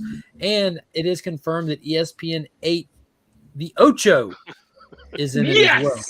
Yes. So looking forward to that. What up, DJ Lanks? Are you wearing pants? Will it star Chris Jericho? Are you wearing pants? You decide. All right, you can stay. My man, Rob, we did it. Can we go up a little higher? I couldn't quite see if we were. We're just talking to DJ, and he's like, blah, blah, blah announcement. Let me put on pants. I'll be right there. And Rob's like, why would you do that? I said, take your pants off, then we'll let you on. Here it is.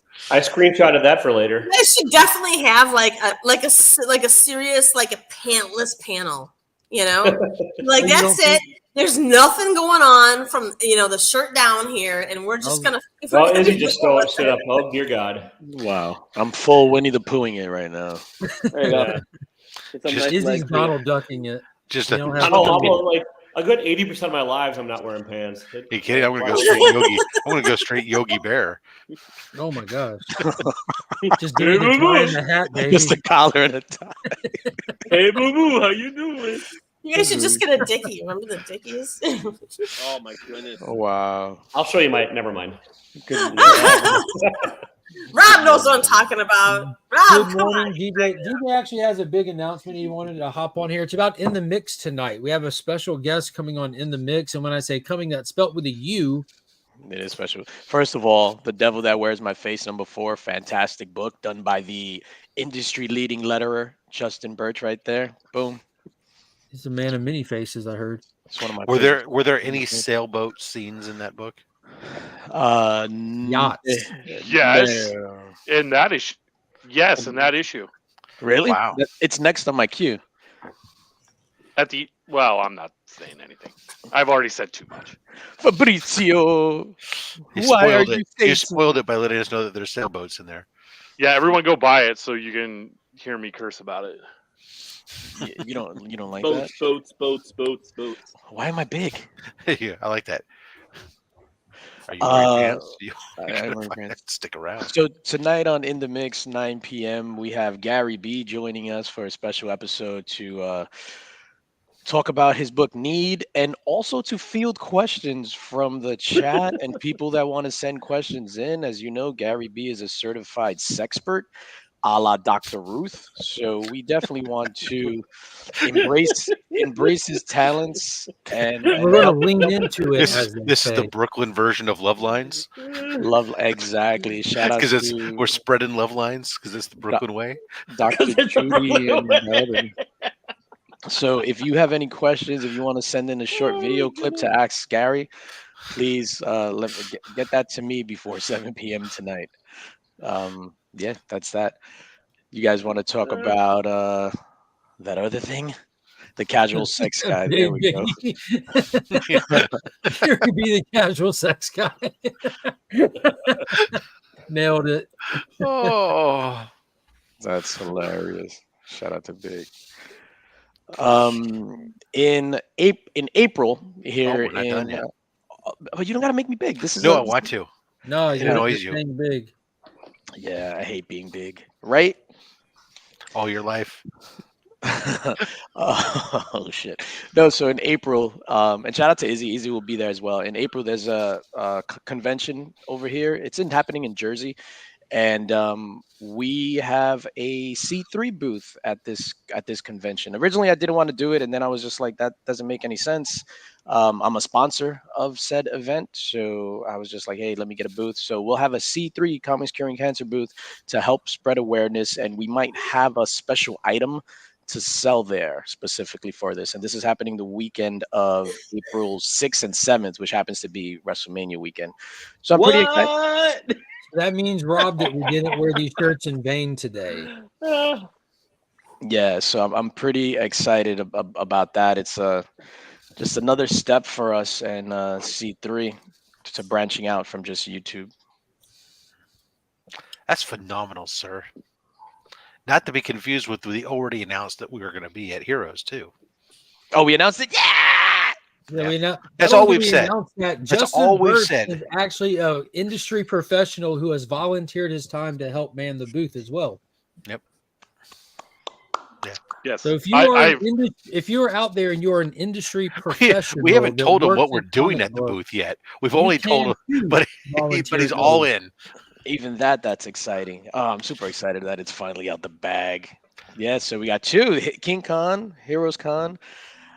If I could get to New York Comic Con and get a sponsor to do that, I'll happy to do that. But those booths are ridiculous. Right? Yeah. We have multiple local cons here. I might just be like, hey DJ, mail me the booth gear from time to time. I just thought about that. I just went to when I was at the East Bay Con this past weekend. I was wearing my Comic Screen Cancer jersey and got to talk to a lot of different vendors and the artists.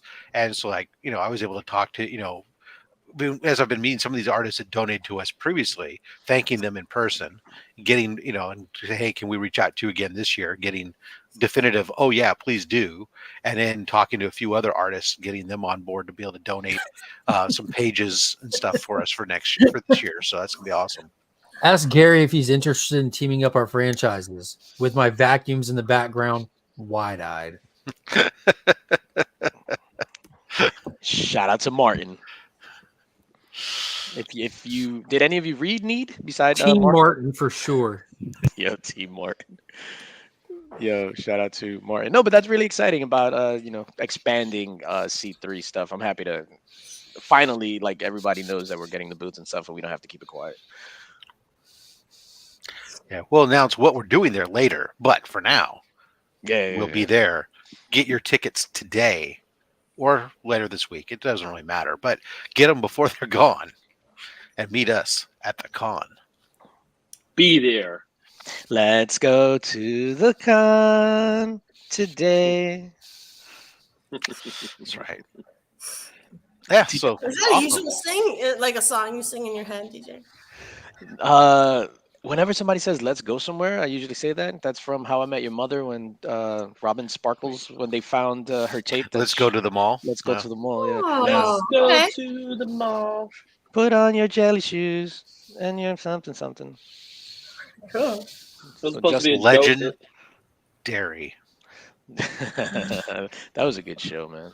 Yeah, it was. ended- I that's rewatched the it a couple times because it's good. The How I Met Your Father, not as much, but Yeah, I've never seen that one. Yeah, that was a it's poor on attempt Hulu. at making a It's on sequel. It's not was- worth it. it was on Hulu, and they canceled it after like I think 2 seasons. And Was it had Hillary Duff in it. Yeah, Oh, they had geez.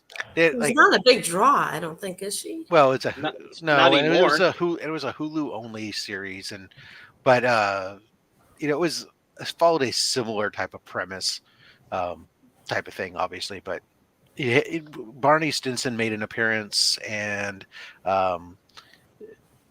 Robin Quivers made an appearance. was it like the telling from the wife's side, or was it a completely different? It's a family? completely different, Yes. different woman. It's Yeah, a different story group of altogether. friends, different. Yeah.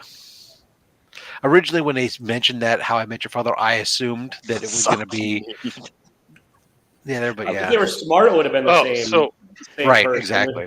That's So what I'm saying, it's- just from the wife's point of view. Yeah, that's what It's- you would have thought, but it wasn't. But then it's again, like she that 80s show. Yeah, didn't she die? yeah, she died. Yeah, Which made the ending totally. Like, Yeah, because then they bummer. put. I hated that show with the passion Robin, to begin yeah. with. CBS What Comedy. movie? Academy. What show? How How I Met Your Father or Mother. Yeah. How I I'm Met not Your sure. Mother. Yeah, that show wasn't good. How I Met Your Mother was. No, Yeah, the show was good. I liked it's, it. it's just the last season was okay, and then the ending, it kind of negated everything that happened throughout the Yeah. entire show. Like, I was just like, what? Just to run back to blah blah, just to run back to the mall? Didn't you already tell us how you met her? Jesus, the longest when those kids fucking expect to have gray beards by the time they got done telling that story. But Yeah, Yeah. but anyways, yeah. I enjoyed it immensely. T Dubs, you going to Heroes? I'm doing my damnedest. It's still kind of in limbo. I'm hopefully in the next week or two I'll know if I have a new job, and that'll affect what I'm doing. So Oh, okay. yeah. I mean, I want to go. It's just kind of life and money and Mhm. life and money. Have you thought about the fast-breaking, fame-filled career of lettering? I heard it's Rob, very if you've ever seen promising. me Well, try and more use my promising. hands for anything at all. because Let it's me the just type of ask you job- this: how do Are you how do trying you to give feel? Justin like insecure job security or something? I don't How do you feel about boats, I specifically think- sailboats and yachts? I believe it is an amazing job because look at the connections your spouse makes when your husband's a letterer. I just want to go back in time and be a digital colorist in the late 90s. So everything just looks like blown out and gradiented. That's all. That's my dream job. In the words of Carlito Brigante from Carlito's Way, I don't like boats. That is the correct answer. It's a schooner. Nah, big Ultimate X-Men didn't come out, dog. No, Ultimate X-Men is in a couple of weeks. Don't worry, guys. It's already on sale for $50. Don't worry, I'll pass. I'm Are going there to. any big like Marvel movies coming up after like the big flop and like everyone's getting like tired of Marvel movies and everything? Deadpool. Like, is Deadpool. The first Marvel movie people are pretty excited for in a long time is on the way in July or Madam April. Web, baby, Madam Web.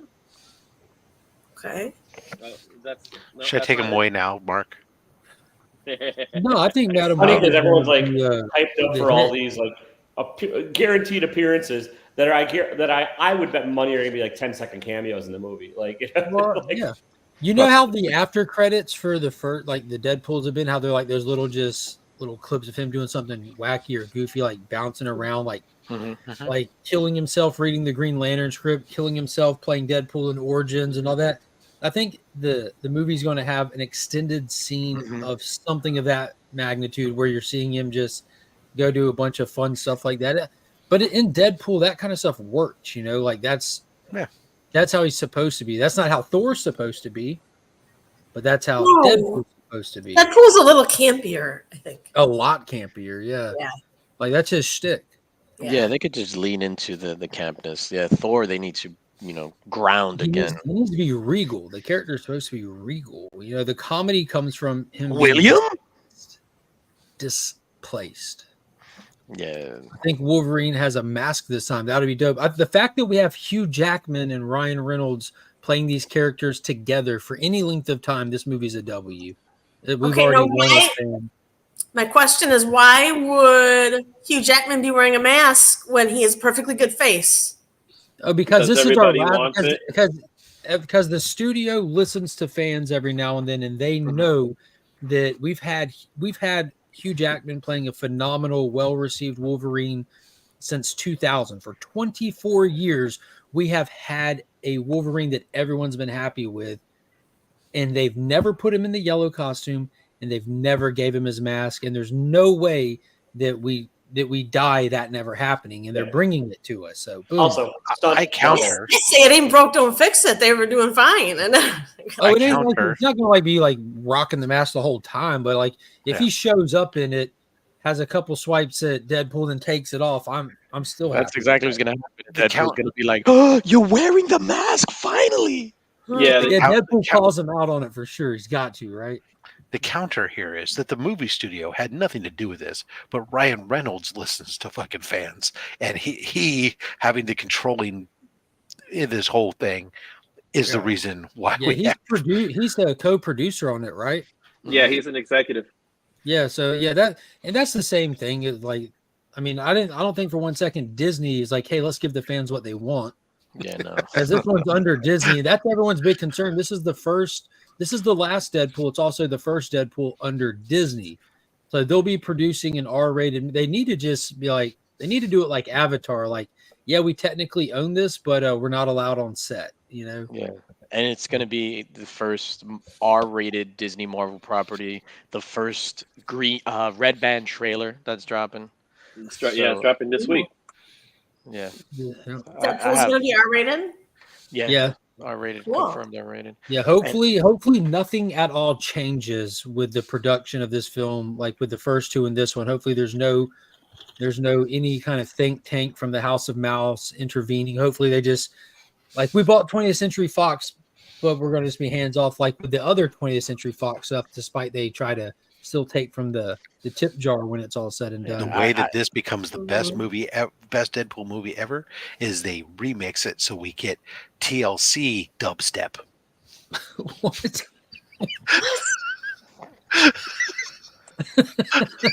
I'm with you. I'm with you. Shots.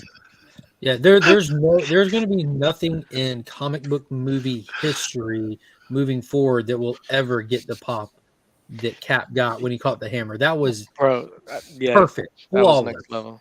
I'm fine if they stop making. I mean, obviously we love comic book movies and all that, but if they stop making comic book movies, I am completely content. I saw what I wanted. Like, it was a great version of Thanos, and then that scene in Endgame, which was absolutely mind-boggling and very emotional. Like, after that, there's no topping that. Yo, in all sincerity, with the existing catalog of comic book movies and TV shows that exist, like if they were never made again, there's plenty to go back and rewatch for the rest of your life. Like not just in the MCU, but beyond, even like just across the board.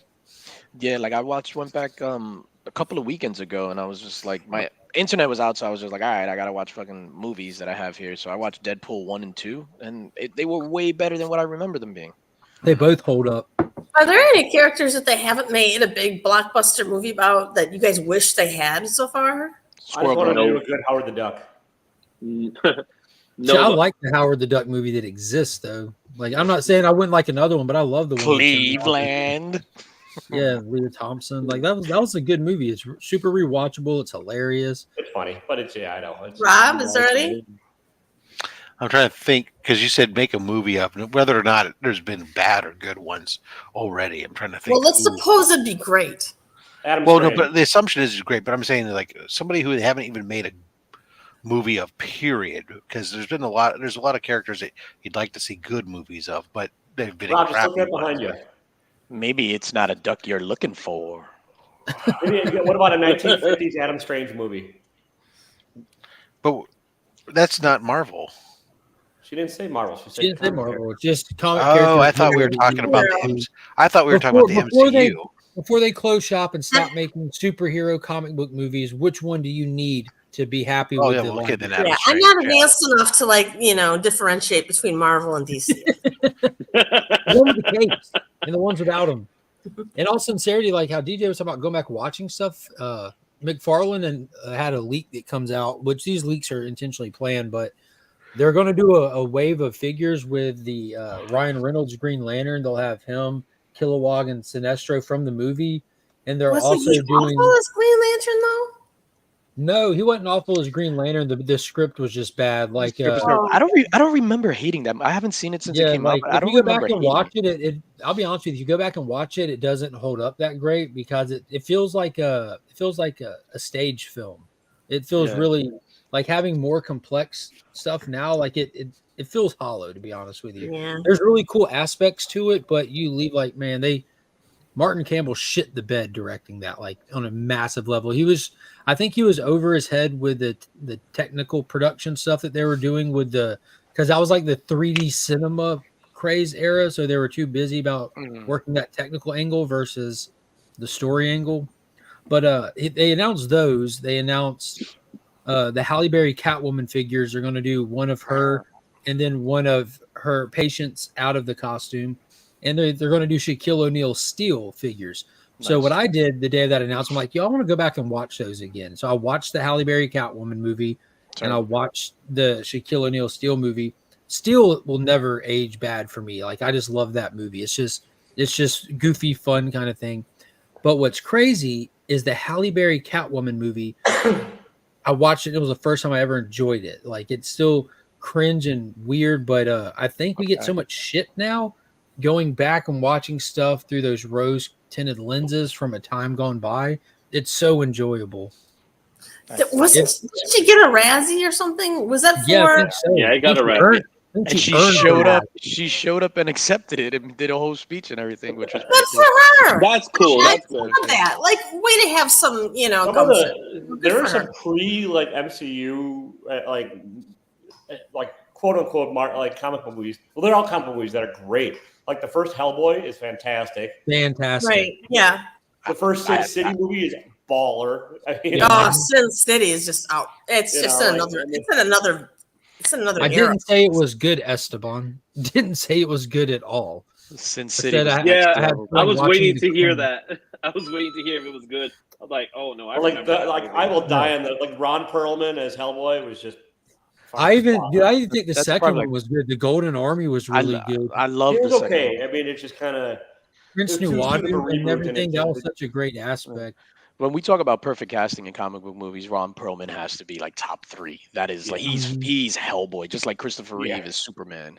And they had the great Abe Sapien. I mean, that was casting from them on from top down and then the practical makeup effects and everything else, just fucking nuts. Well, Ron Perlman has such a distinct face, you know what I mean? Yeah. Like you just kind of automatically assume, like, oh, that's Hellboy. He looks like a Mike. He's always going to look like Hellboy. He really does. There's no prosthetics; they just painted him red. Oh shit! And I saw him. those are his horns. Yeah. He files them down shorter for other movies. I saw him at a con and was just like, "Yo, what up, Hellboy?" He was like, "Fuck you, my name's Ron." I don't know. Oh man. That would be a good comic to have signed, though, his first Hellboy, but have it signed by Ron Perlman. That'd be fun. Yeah. And I don't care a lot about celebrities, but like, there's some that I would definitely associate with a comic and happily get him to sign it. Plus, it's one of those things like comics are probably like the biggest thing I collect. So if I meet a celebrity, why would I get him to sign something else as my momentum piece? Like, hey, can you sign this photo of your head? And then figure out where the fuck do I put that? Yeah. Or you can find this comic, which I love and I'm going to keep anyways, and I can put it in a bag and board and store it in a storage style that I already next to a photo of your head, so they look like they're making out with the comic. There you go. Yeah. She didn't have him sign your chest. It's that or an action figure, you know what I mean? And like when I met Stan Lee, I wanted him to sign the Hulk figure right there because that was like my first Hulk toy as a kid, and like that's just everyone's sitting there with comics. I'm like, no, that's it for me. Did he That's sign it? that's the same one. Yeah, that's signed by Stan Lee when I met him. That's signed by Rob Liefeld and chiseled by Rob Liefeld. Cool. That's fair, Biggie, but I can see a lot of people playing Captain America. I don't think that's that hard of a role to cast, honestly. Yeah, Alan Ritchson could be Captain America, like without any kind I'm of. not impressed by any of the Captain Americas, really. Yeah, so even with Chris Evans when he was cast, it wasn't like, oh my god, Chris Evans is Captain. It was like, what? They got the No, Human he had to Torch? be put over. They got the Human Torch. Lackluster. Yeah, Chris Evans put himself over doing a bang up job over the course of numerous films. Like everyone wasn't like there was no like popping for Captain America until after a good few films. Yeah. And I've said this before, I'll say it again. I don't think Hugh Jackman is a great Wolverine. I think he's a great Hugh Jackman playing You're Wolverine. allowed to be wrong. That's okay. No, There wow. are better options out there. Probably Those are fighting words. but he's a. He wasn't the first choice though. Who I was just his first pictured- choice? Douglas Ramsey, I think's his name. Enough But he got injured. He was in Mission Who the fuck is Impossible 2. Douglas Ramsey? He's Mission Impossible 2, wasn't he? He was the villain in Mission Impossible 2. Oh, dude! Thank God we didn't get him. I just pictured Hugh Jackman. Oh, the guy holding from three Taken claws 3? up and just leaving the middle claw. Is he up. in Taken Free? I don't know. See, like He's mine. in every bad like European filmed bad guy film. You know, like we need a bad guy European. You know, This guy. I feel like Hugh Jackman encompassed all he could of Wolverine, and you know, for sure, he Every ran single with one. that character. Like fast forward 15 years into him doing it, and then go look at the Wolverine and like look at him how he's like, like in that one like where he's actually in Japan. Like, dude, this guy is Wolverine. Like the height thing is off, but you can't shrink him. I love Logan so much. Logan was my favorite. Logan was Logan's cool. really good. I think the best one is Days of Future Past. I really liked him in Days of Future Past. So good. I reserve the right to change my mind, but my probably top 3 MCU castings, as far as characters go, would probably be Chadwick Boseman, Tom Hiddleston, and Paul Bettany. I think they nailed all their stuff. Yeah. Yeah. They didn't ever put on a bad performance as the character at all.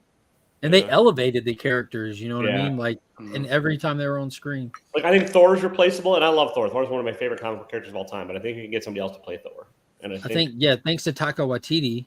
You Thor's can get replaceable. someone else with big muscles to play Thor for sure. Yeah. T hit it on the head with Paul Bettany. I don't think he gets enough credit as Vision. He's perfect. He's awesome. It's because they shelved him. Yeah. If they wouldn't have like used him for a massive story setup and then decided to cancel the Vision Quest stuff. No, but even with the Wanda in the Wanda show, which was decent, that was like the first victim of COVID because we're not allowed to say COVID. He did really, really well. You're not allowed to say it. I liked how he was able to flip the switch when he became White Vision. When he went full White Vision, it's like he had a style as regular Vision, but when he became White Vision, he just changed the character. Yeah, he had that menacing look on his face. Yeah, but it was still him, which was cool. Because Paul Bettany's a fantastic actor. He's a great actor. They're like, hey, let me get a fantastic actor with tons of range. We need someone to play a fucking robot. I saw him. Arnold. I saw him one time in the city. Like I was on Park Avenue, and like he was standing there. But this is before MCU stuff, so he was just Silas from the Da Vinci Code, and I was just like, oh shit, Silas, and he gave me like the ill dirtiest look. I was like, okay. He was in a lot of Is the Silas sci-fi. he was the albino? Yeah. So Yes. he was the albino monk. Okay. We don't Yeah. call him Give me a dirty albino. look? We call him pigment deficient. Is albino like not appropriate anymore? It's got to be as much shit as people gotta tell me be. is not accepted anymore. Albino has to be on You that can't list. say You can only anything assume. anymore. You just gotta walk around every word. He's white as Seamus. I guess I'll put that word in my midget box. He's awfully light skinned. That's a fantastic. You guys have never read the Da Vinci Code, and then Angels have. and Demons. I have read both of those. Amazing. I love them. Serious Love them. question: How I well of was- an adaptation are the films with Tom Hanks? Yes, I was so disappointed though with the films, DJ. I don't know how you felt, but I was so disappointed in the films being so dark. They were so physically dark, it wasn't Yeah. even enjoyable to watch them. So you'd rather Yeah. have them be albino? Yeah, mine didn't light up the screen that much.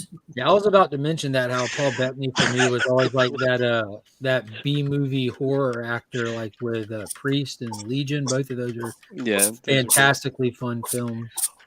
But with I don't think I've ever seen Angels and Demons. I definitely saw the Da Vinci Code in the theater, and I was super excited to see it. I thought it was a faithful a faithful adaptation. They just obviously removed a lot of the stuff, but it was filmed really, really I think dark. Tom Hanks is I overrated love that somehow. Dan Brown book. I I thought love his hair- Dan wasn't Brown. his I thought hair it was weird? interesting. Yeah, I Is the wasn't. Angel and Demon the one where he has the weird hair in that one because it's supposed to be a prequel? Yeah, I think so. I wasn't his casting Was as it, or was it a- Robert Langdon wasn't the greatest. But the books read more like a Indiana Jones National Treasure type vibe, whereas the Oh, I book love is like National really dark Treasure. and serious. The- Yeah, The books are much better than the movies for sure. way better. Benjamin Gates for the win. If they made National Treasure movies with Nick Cage till the day he died, I would pay to see every one of them. Those are just fun movies. What about Nick Cage's Superman? Would you see that? Oh, absolutely. Fun fact: I have a very expensive custom Nick Cage Superman McFarlane custom head on the way from South America right now, so that I can add it to my because I collect the movie figures over everything, and he was in the Flash, so I have the Superman figure on the way, and I have the head coming from South America from this master customs guy who does master stuff, and paid him to paint it and everything as well. Right. Because the Does heads he look and just the like hands Nick and stuff, Cage?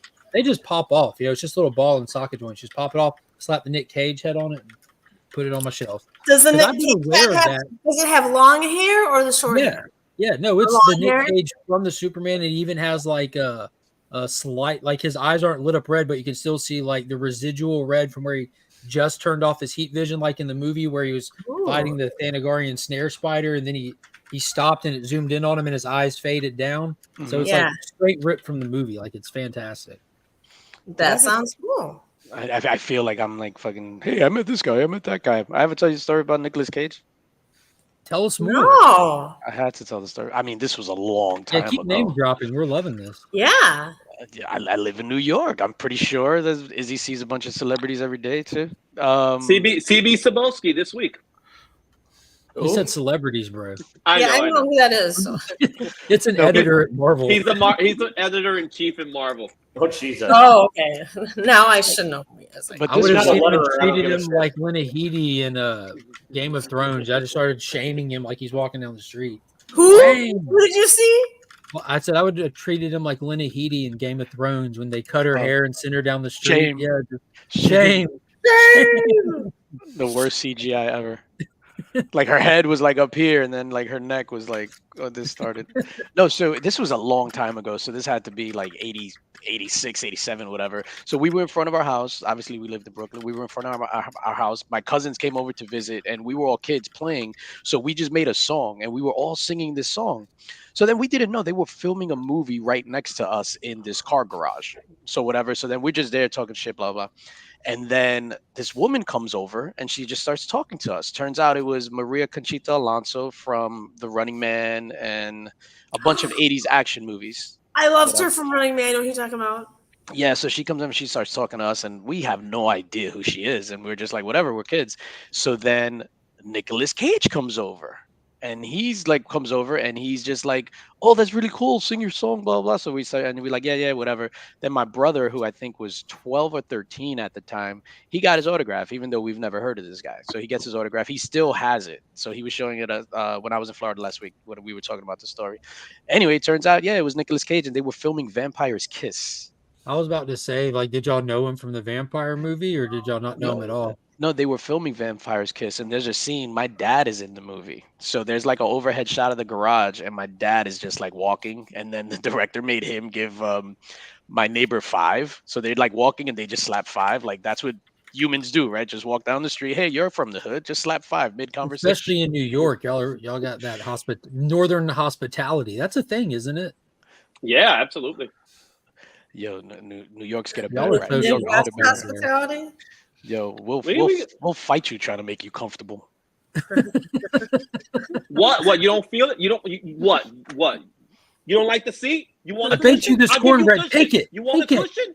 I'll give you a cushion. No, the best You is want a when drink? I'll give you a drink. Izzy. I don't know if you've seen this, but in the subway, if somebody asks somebody for directions in the subway, guaranteed, hey, can you tell me how to get to blah blah? Yeah, take the FFF. Somebody's gonna run over and be like, no. Take the B, then somebody else is gonna run. No. You take the J, and then they'll start arguing. All trying to help this person. Yep, I've that's seen that exactly too how many it times. is. The Yeah. argument happens I in was just- front of the map. I saw of the that yesterday. subway I saw system right yesterday. behind him. I was just I saw talking to that CJ, yesterday. and I was worried about the subways. We were talking about the subways in New York, and I was wondering, like, what are the subways in New York like right now? I'll tell you that. Are they just horrible? Like, would I feel safe going on a subway right now? True story. I swear to everything. This happened yesterday, and what happens is you just move out the cart, go to the next cart. On the subway, this dude comes in, just yelling at everybody, going in everybody's face. You motherfucker, blah blah, sit down. You motherfucker. I'm just like, okay. It's a New York thing. Everybody it stopped at 23rd Street. Everybody just gets up, goes to the next cart, and leave him in the cart. Well, so we it's told not him that even last week. I told him that last week. Same thing happened. It was 2 mentally ill people in the train. You're not allowed to say that, Izzy. You're not allowed to say train. I said mentally. Oh, train? Oh, sorry. Subway. There you go. There you go. Put the lady, some respect on its name. The lady was in the train, in the subway cart, and she's, she had like all her bags and stuff like that, her shopping cart and everything, and she's missing her stop. So you're like, oh my god, I missed my stop! I can't believe I missed the stop! So she's screaming and yelling and all that stuff, and then the doors open because from the next stop comes in, and she goes to go out. Another guy, and it's probably that same guy that was screaming. He's like, "Get out of my way, you stupid little!" And he started saying some more things. Yeah. And she's like, "Ah!"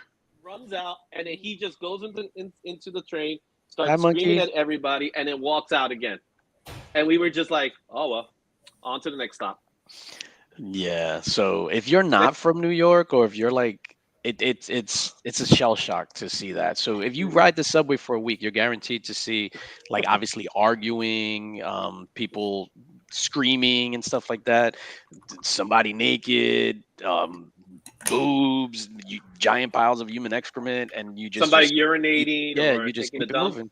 Yeah. What a pleasant experience. So what you're it's saying, in definitely all sincerity, though, what you said is, if someone comes in there acting belligerent or violent, you're stuck in there with them until you get to a stop. Or until you chokehold them to death. Oh shit, There's no or you out weird here. them. You just got out Yeah, weird restrain them somehow. There you go. That's a good strategy. Everyone who goes on the subway should have zip ties with them, so they can just easily restrain people who are just freaking out. That's a good. Everybody.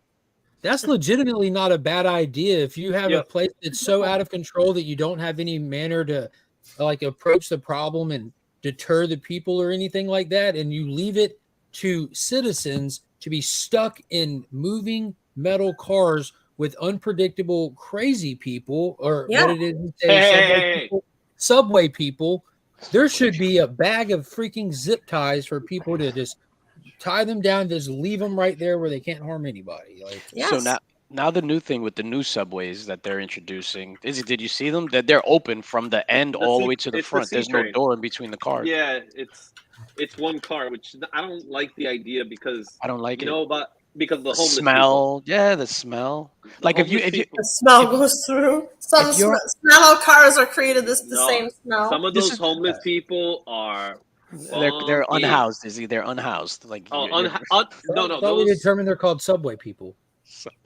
well, mole people, surface dwellers. So Morlocks. yeah, the Morlocks. Subterranean folk. Some of those folks, they have this very unique perfume that travels for miles in that makes a skunk look at it and say, "Ooh, this is bad." That's how bad it is. So having a cart like that with a person walking in like that, it's not going to be a good thing. Yeah, This sounds like shit. Yeah, it's You know, that makes these that guys, smells you know, good. those guys will rise up. There should be a huge, overthrowing of, there needs to be a revamping of the subway system in New York if it's that bad. Nobody's going to argue with you on that point, ma'am. Like the 100%. Like there needs to be more policemen in the subway for sure. And they're there. The policemen are there. You silly peasants with your public transportation. But the other day I found. Why don't you all the other have day I hired was cars? The other day I was on. There was a guy. He was smoking. he was smoking medicinal marijuana in the train. Are you sure it was medicinal? Yeah, it was definitely medicinal because he looked like he needed it. I need it, but does that mean doesn't mean it's medicinal? I'm just saying.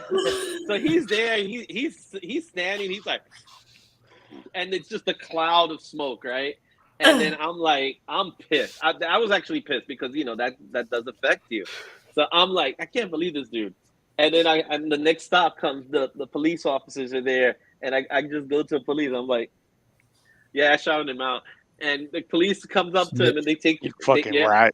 Oh hell yeah! Well yeah, absolutely. Oops, sorry, I didn't mean to say rat. Oh, I thought you didn't mean to say the other word. So they take him out, and that's it. That's all they did. They just took him out of the train. They didn't. Good morning, they didn't TJ. ticket him. They didn't do anything. They were Good like, morning, gentlemen, gentlewomen. What up, CJ? Neutrals. What's up? How you Comic doing, Journey? CJ? Speaking of subways, I'm sick as a fucking dog. And Oh, hey. Whoa. CJ, right now there's a child present. Oh, I'm sorry. I had to say her. Speaking of subways, you're a big fan of With Jared. all these New Yorkers together, so they can feel good. I'm feeling very unwell. I'm feeling very unwell, and I took the subway a couple of days ago, and I think I got Ebola. So that's part of the problem taking the subways over here. Everybody's sick on the subway. See, CJ spread it. He No, started. I caught it. I didn't spread anything. He was going to celebrate his birthday, Sorry, Mark. and then You're all what good. She ended up ran off to happening. go cry. Look what you did. Fuck. CJ scared the My kids. ears are burning. CJ, how are you sick? Oh, You got Ebola. my ears are clogged. My nose is like freaking. It's like I feel like half my freaking face is numb. Like it's I don't know. Like I feel like somebody punched me in the head. I don't know. There's something. I'm like punch drunk. Can I? Oh, that's not good.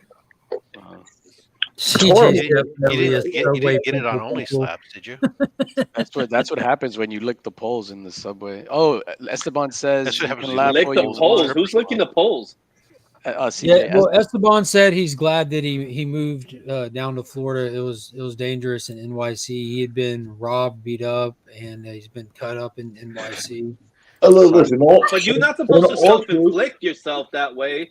Think about it. It's survival Sorry, of the fittest now. But to be fair, People left in Esteban New York did, are the scrappiest of the scrappy that can take it. you got to be fair. Esteban Laura did make a living as an underground cage fighter in the 80s. After seeing the movie Lionheart, he went that route. So it only makes sense that those injuries occurred.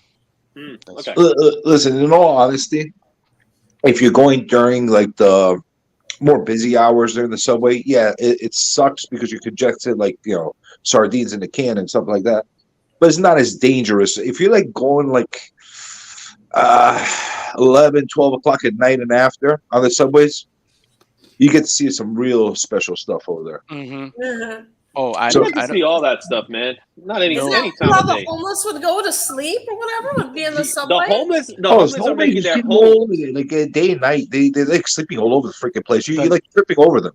The nighttime Literally. subway ride is insane. I agree with you, CJ. Insane. Like if you have to work an overnight shift and you have to take the train, I wouldn't feel safe. I've done it a couple of times, and I decided I'm Ubering it from now on because I saw some real special, like stuff that like make it give you like flashbacks to the Warriors movie. Yeah. True story. It's CJ, are legit. you so sick you can't show your hands? CJ was actually in the Warriors movie. Yeah. I'm in the middle of doing something. I can't use my camera right now. He was one of the baseball furies. You're fine, CJ. We appreciate you not using your camera. This time. Besides that, I don't think you want to see the leprosy on my face, like taking place from whatever I caught from freaking subways. But you've never shown your face anyway. Leprosy on your face. Listen, I show my face through my hands. Shout out to you and the what do you call it? The hand talker community? No, hand community. Get it right. Hand community. Is Justin part Isn't of it that actually community? called the sign language community? And like, No, hand community. They have beef. The signers are different people. The signers. do the signers take offense to your hand community? Do you think? Listen, they're envious of the hand community. I'm totally on the Envious side of your flamboyant use of your hands. We're much more articulate with our hands. As per Marcus, maybe. Circumstances, you're so bad. The hand job community. Not a fan. Actually, I don't know why people haven't done like documentaries of just walking through the subways on a day-to-day basis, just showing stuff off. They do, man. There are countless. Like just like how we sit here and do comic stuff. We were talking about that yesterday. Channels with massive communities that all they do is the New York subways, and there's even subsets to that community that are doing certain topics of the subway, whether it be the homeless people, the outrageous people, or even what they consider to be the undercover New York police officers, as well as the undercover Chicago police officers trying to sell drugs to people on the subway. They're like, I've seen stuff like that, but I haven't seen anybody like literally get in the train every single day and just like, hey, let's see what the hell we're gonna see. That's today. all these people do. I haven't seen it. I gotta check them out. They'll be interesting. Some links because I go down rabbit holes and stuff all the time, my dude.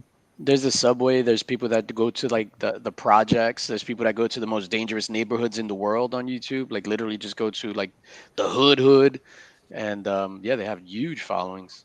No, I'm not talking about like these like quality channels like Santinello and stuff. I'm talking about people that are just out there like doing BS on subways, getting footage, and they'll post a video, but then they'll clip it to hell to get those short views and stuff. Mm-hmm. Don't fall asleep on the subway. That's number one rule. Do not fall asleep. It happened to me once. I always take the N train because I leave from Astoria. Last stop on the N train from Astoria. You know where that is? I thought you take the D train. No, I'll show you the D train, but I don't get on the D train. I hike. Right. You ride the D. Yeah, I don't ride the D train. I'm not included there. But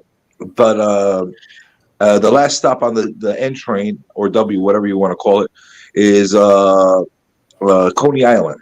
Mm-hmm. So, being me, I fall asleep. I wake up in freaking Coney Island. I'm like, what the fuck is this? That's because you said about the Warriors. So that don't fall asleep. That's obviously rule number one. I would say don't think sit down. Would be bad. What, you don't fall asleep in the train? I don't have a problem sleeping in the train. Dude, I don't suggest it. I've seen people that fell asleep and things happening around them while they're sleeping. Oh yeah, like the guy who had a rat crawling on him. Yeah, you don't want to fall asleep. Trust me. No, Bro, I I know saw what a I'm video doing. on one of these channels I was telling you about where the camera guy like walked up to a sleeping subterranean subway person who was like sleeping next to like Subterranean. it was like the like where people get on the train, but like there's like a door. I guess it was like a utility door or something. But he was sleeping next to that under a blanket, and the guy went over there and tapped him to make sure he was alive. And when he woke up and picked up the blanket, no less than 20 rats walked out from under the blanket. Oh, Oh yeah. So there's like a whole bunch of YouTube videos on just things that happen in the subway. There's a clip of a guy taking a bath. So he has like one of those tube baths, and he's literally taking a bath in the train. Number 2 rule: if you have a packed train that you're in and there's a spot that's empty on the seats, there's a reason why it's empty. Yeah, Do don't not sit there. Oh. Do not sit on that empty seat. Trust me. Oh. Real quick, just going back to Mark's point about the dude that was laying down and all the rats came out. That actually wasn't a dude. That was all the rats forming together to make a dude. It was called a super rat. Super rat. Take that mentality, CJ. Like if you get on a packed train and no one's sitting in one spot, they all seen something that they knew not to sit there. Well, keep in mind, 1 hour from now, nobody will be left on that train that know that happened, and there'll be people sitting there. So keep in mind, every time you get on that train, every one of those seats on that train that's already happened to you, and you just aren't aware of it. Well, absolutely, but at the same time, you gotta be very, very perceptive of what's going on around you, and having a pack of wipes with you is not a bad thing. Well, I'm sure they're constantly cleaning the subways, right? Aren't there people going? What they discuss as cleaning the subways is not what you think it is. Did you say a pack of Cleaning crews coming through left and right every trip. Oh right? yeah, They should just have absolutely. like 4 cleaning people walk in and just do a 360 with Lysol. So my stop is the last stop. So they're supposed to be people cleaning in the last stop the car, right? So they clean out the car. You live on the last stop? I live on the last stop. I live off the last stop, right? Holy So what they do is they have a broom, they got a scooper, ready to go. That's all they do. At the night, There's sometimes no, in the there's night, no wiping. Like Yeah, when back in 2020, they actually were doing that. Yeah, But they that's done. That's done. So they lost the budget. Well, we could combine this subway talk with the question that hit the chat about the new Apple virtual reality headset. Now, if Apple would just implement a little bit of technology and put like a splooge detector in there where you can walk on the subway and it's like doing the UV light on a bed. They're already doing it. They're using the subway. You walk into the subway, if it had that UV detector, you walk in and be like, you'll just be blinded. It's So people are already in the train with those things on. You don't need no virtual reality headset, man. It's virtual reality. Just walking into the freaking subways, man. That's the best. Surreal. Walking into the subway with the virtual reality with the Apple goggles, and then like an unhoused, not well gentleman like start screaming in your face, but you see like a Pokemon or something, and you just go nice, and you like tap him on the head and keep walking. Speaking of Pokemon, I got this one guy that he pretends to be blind, that he always sings and plays the accordion in my train. He looks like he looks straight out of Pokemon. Why you blowing me up? Guy. Rob, Gotta catch 'em all. Pokemon, you want to get in on this? No thanks. Okay. Pledge 75 says people need to learn to deal with actual reality instead of running from it. Therefore, we all need to be armed up, Yeah, good luck with that in New York. better for subways. Yeah. So, In New York spray, City, you're not walking around with guns unless you duct have tape. them illegally. Here's the biggest thing that I see with like New York That's City. funny that you say that because legally speaking, it's not illegal. Like It's New just York hard. can It's just pretend like no, New it's York hard. can It's just pretend hard. like it is, but Yeah, it's until it is, it isn't. You know. Yeah, and it's just super difficult to even get a gun permit. You could do it; it's difficult and it's expensive. But like with the difference between like I was in Florida last week for a while, and then with like New York, and then I was, my nephew's best friend got murdered while we were out there, and it's like here. You can stop at a light and have an argument with a dude and like fuck it, and then just walk away. You can't do Yeah, that like in Florida. I The minute you honestly raise think your a voice, place you like get New shot. York would be place like New York would be very dangerous to open carry in. Like Yeah, there's 100%. different ways to carry, and there's different areas that have different different permits and stuff for a reason. Like down here things move a little slower. Things are a little more spread out. Things are a little more you're a little more accustomed to it. So open carry laws down here aren't crazy. When you walk in somewhere and you see somebody open carrying with a nice holster, they're well kept, they're standing in line waiting to order their food, you don't freak out. You're like, Yeah. you literally feel safer. You're like, that's clearly someone who's comfortable, that has a, you know what I'm saying? Like this isn't, that dude isn't a random, like you go to a place like New York where everything's moving fast paced. You have subterranean subway people freaking out, jizzing on the subway benches. And you got to think, if they see that and they're already unstable, like now you have the potential of a psychopath running up trying to grab something, and it creates a problem that wouldn't have been there otherwise. They have to weigh those kind of factors. So the conceal and carry makes sense there versus the open carry. And I'm sure those kind of things get weighed in there, but well, we don't have posters over open here. carry in Arizona here, and we're very pro gun here. I would say it's very, yeah, it's okay. And don't get me wrong, it's not as bad outside of the city. The city is where it's the worst as far as getting the permits for the guns. Like if you're upstate or if you're in Long Island, it's a little, not a lot easier. It's a little bit easier. 100%. When we talk about, like, it's funny because even being from the city, when we reference New York, we're literally talking about the city, not the state. The city. Outside, That's everything well, I understand everything that's is a different normal. world. Because we're a world within a world, pretty much. But, which is it's awesome, but it's sickening too at the same time. Yeah, I was able to get my license when I lived in Long Island. It was a lot easier to get everything for any kind of arm, even for rifles and shotguns for hunting and stuff like that. They make you go through a ringer in the city. They're down here. You can just go to Walmart and buy something. Nah, we don't got. First of all, we don't have a Walmart, so that's the first thing. Thanks, you go to Dick's Sporting Good, Walmart, Cabela. I mean, I'm saying, like, hunting rifles are readily available because down here people actually hunt. You know what I'm saying? I can drive no more than 10 minutes and be on a piece of property you can hunt on. And I'm like I'm in what's considered the city. Like it's that accessible down here. Believe me, if they were available here, people would hunt a little differently, but they would hunt. You know, they would definitely differently. The Bernard Getz version of hunting. Scotty's surviving the game. Scotty's that's a reference right there. God, that was an amazing movie, dude. Yeah.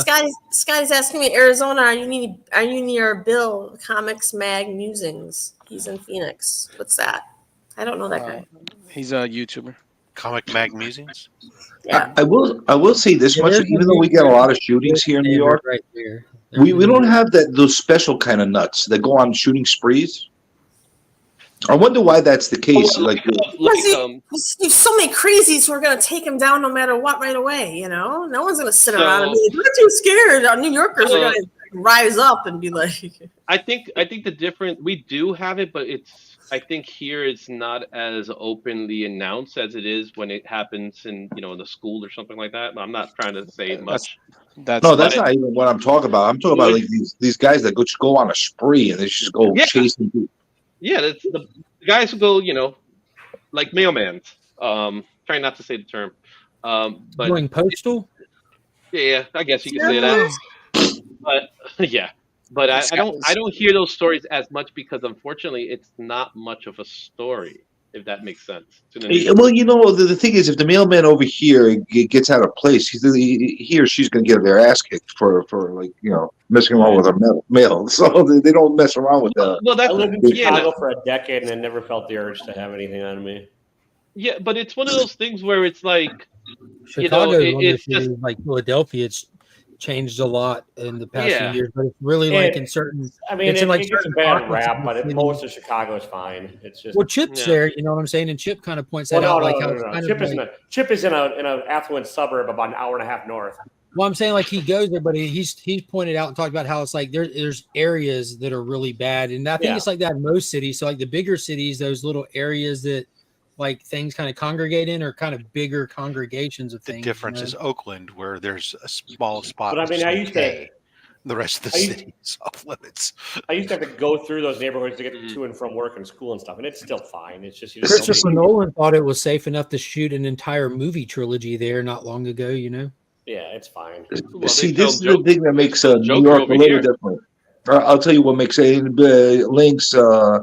Izzy, you'll probably agree with me. The thing that makes New York a little bit different from other major cities is you literally could have 3-4 block radius of really nice, high-end type of living, and then literally you're going to freaking hell for the next 3-4 blocks, and then you go back into a nice little section, and then it's hell again in another 3 blocks. It's not like completely secluded, like it's all like little mini clusters scattered throughout the whole entire radius of the city. Chicago, it's more geographically segregated. So you got places fair, like though, Yankee Stadium, Chicago right? does get a bad rap, and it could be this and that, but per the data for 2022, you have a 1 in 5,000 chance of getting killed in Chicago, where you have a 1 in 15,000 chance of getting struck by lightning. They saw more than 725 homicides in the city alone, which was 217 more than the year before that, with a 43%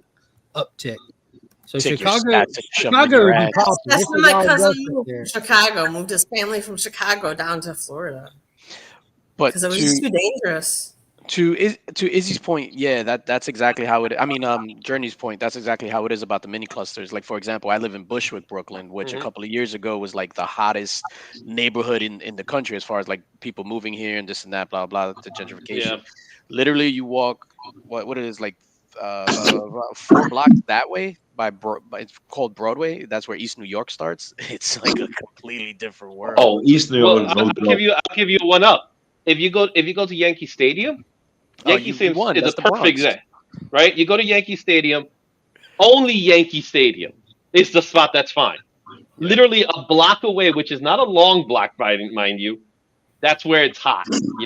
Like, and what I mean by hot. Taylor's point, there's the murder map. The darker spots are the higher rate, so you can that one right there in the center. That one right there holds the record with almost double all the other ones. I don't have the names of them. But you can see where up north it's chill. That must be like a city right there, and then right there, then the surrounding area. So it's a neighborhood. It's a neighborhood. It's super concentrated. Yeah. Well, if you guys look from my side of the neighborhood, like I'm in Astoria, so like that's kind of blue collar turning into metrosexual land right now. That's fancy. Yeah, well, you got right next to us Queensbridge, like literally right next to us Queensbridge. Then on the other side of us is Jackson Heights. Craxton Heights. That's where I actually grew up. But you have there, and then right after that, you have Long Island City. That's like all yuppie land. So like it's a freaking weird dynamic where everybody's like, you don't know what's going to be safe. If you're like a stranger coming in from another area, you might have a little problem navigating, not knowing where you are. Yeah, you have to. California's, as of yesterday, took measures to trying to address their ongoing issues. Rob, like in some of the specific cities, they've seen an uptick in the looting. All these videos of people rushing into stores and just grabbing stuff and walking out, and like this and that. So Governor Newsom put 130 state troopers to send to those concentrated areas to increase the presence as a deterrent and to address the massive increase, because it's not just people going into stores. Apparently it's been happening with auto theft too, and I think that's related to that TikTok viral thing that went out that showed like the cheat code to turn cars on left and right kind of thing. But so like that decriminalizing crimes kind of led everyone to go crime more in those areas, and now he's trying to get solved. The funny thing is like of all the cities people talked about, according to the data, the most violent one per capita is not one anybody's mentioned. Gary, Indiana, Alaska, Detroit. You said Memphis? Well, real quick, let's kick back to Rob because I thought it was somewhere in Alaska. He was about to comment on the Oakland thing. Rob don't like to step on people's toes, so I'll give him the floor for a second here. Step on Sorry. those toes. I just say so. It dovetails to what I was saying earlier with Oakland. There's it's not places that you avoid. There's like small places that you can go to. Right. I've never gone to restaurants before where I have to go through gated doors and then order through a bulletproof glass and have my food handed to me through a push through drawer to get to it without going aside from Oakland. Right. That sounds You like clearly never went to White Castle. But the problem, some of the problems have been is that the number of officers that they've had has been versus the amount of crime that they've had is such as it keeps going up that they just can't deal unless it's like a violent crime.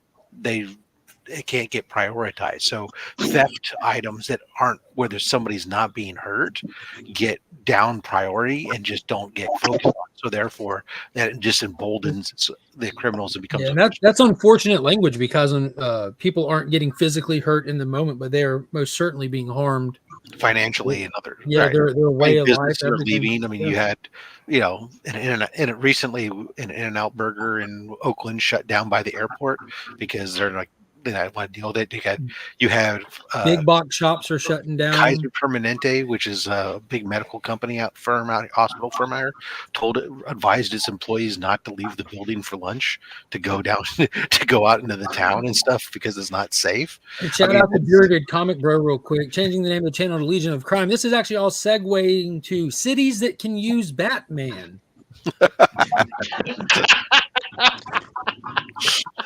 Or any other reasonable hero for that matter. I wish we had a Batman.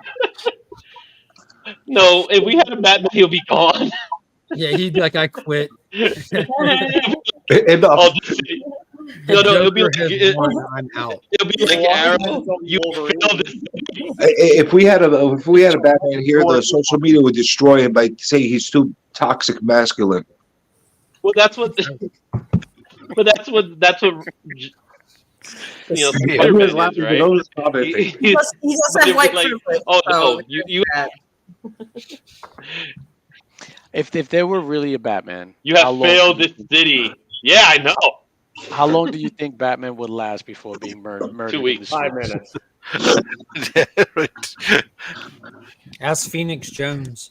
He's like, Yeah, exactly. on vengeance. Who's Phoenix Jones? Oh, that dude? He was a Seattle guy for a bit. He got in trouble too. So you know the scene in Batman when he sees all the gang members in the Batman the Robert Pattinson movie and he just beats up and pounds a guy. One of the other thugs will be like, "All right, done. Next." Yeah. That's what would happen if it was Batman. If there were a real life Batman in New York, he wouldn't be doing what he does on the screen. He would be a sniper.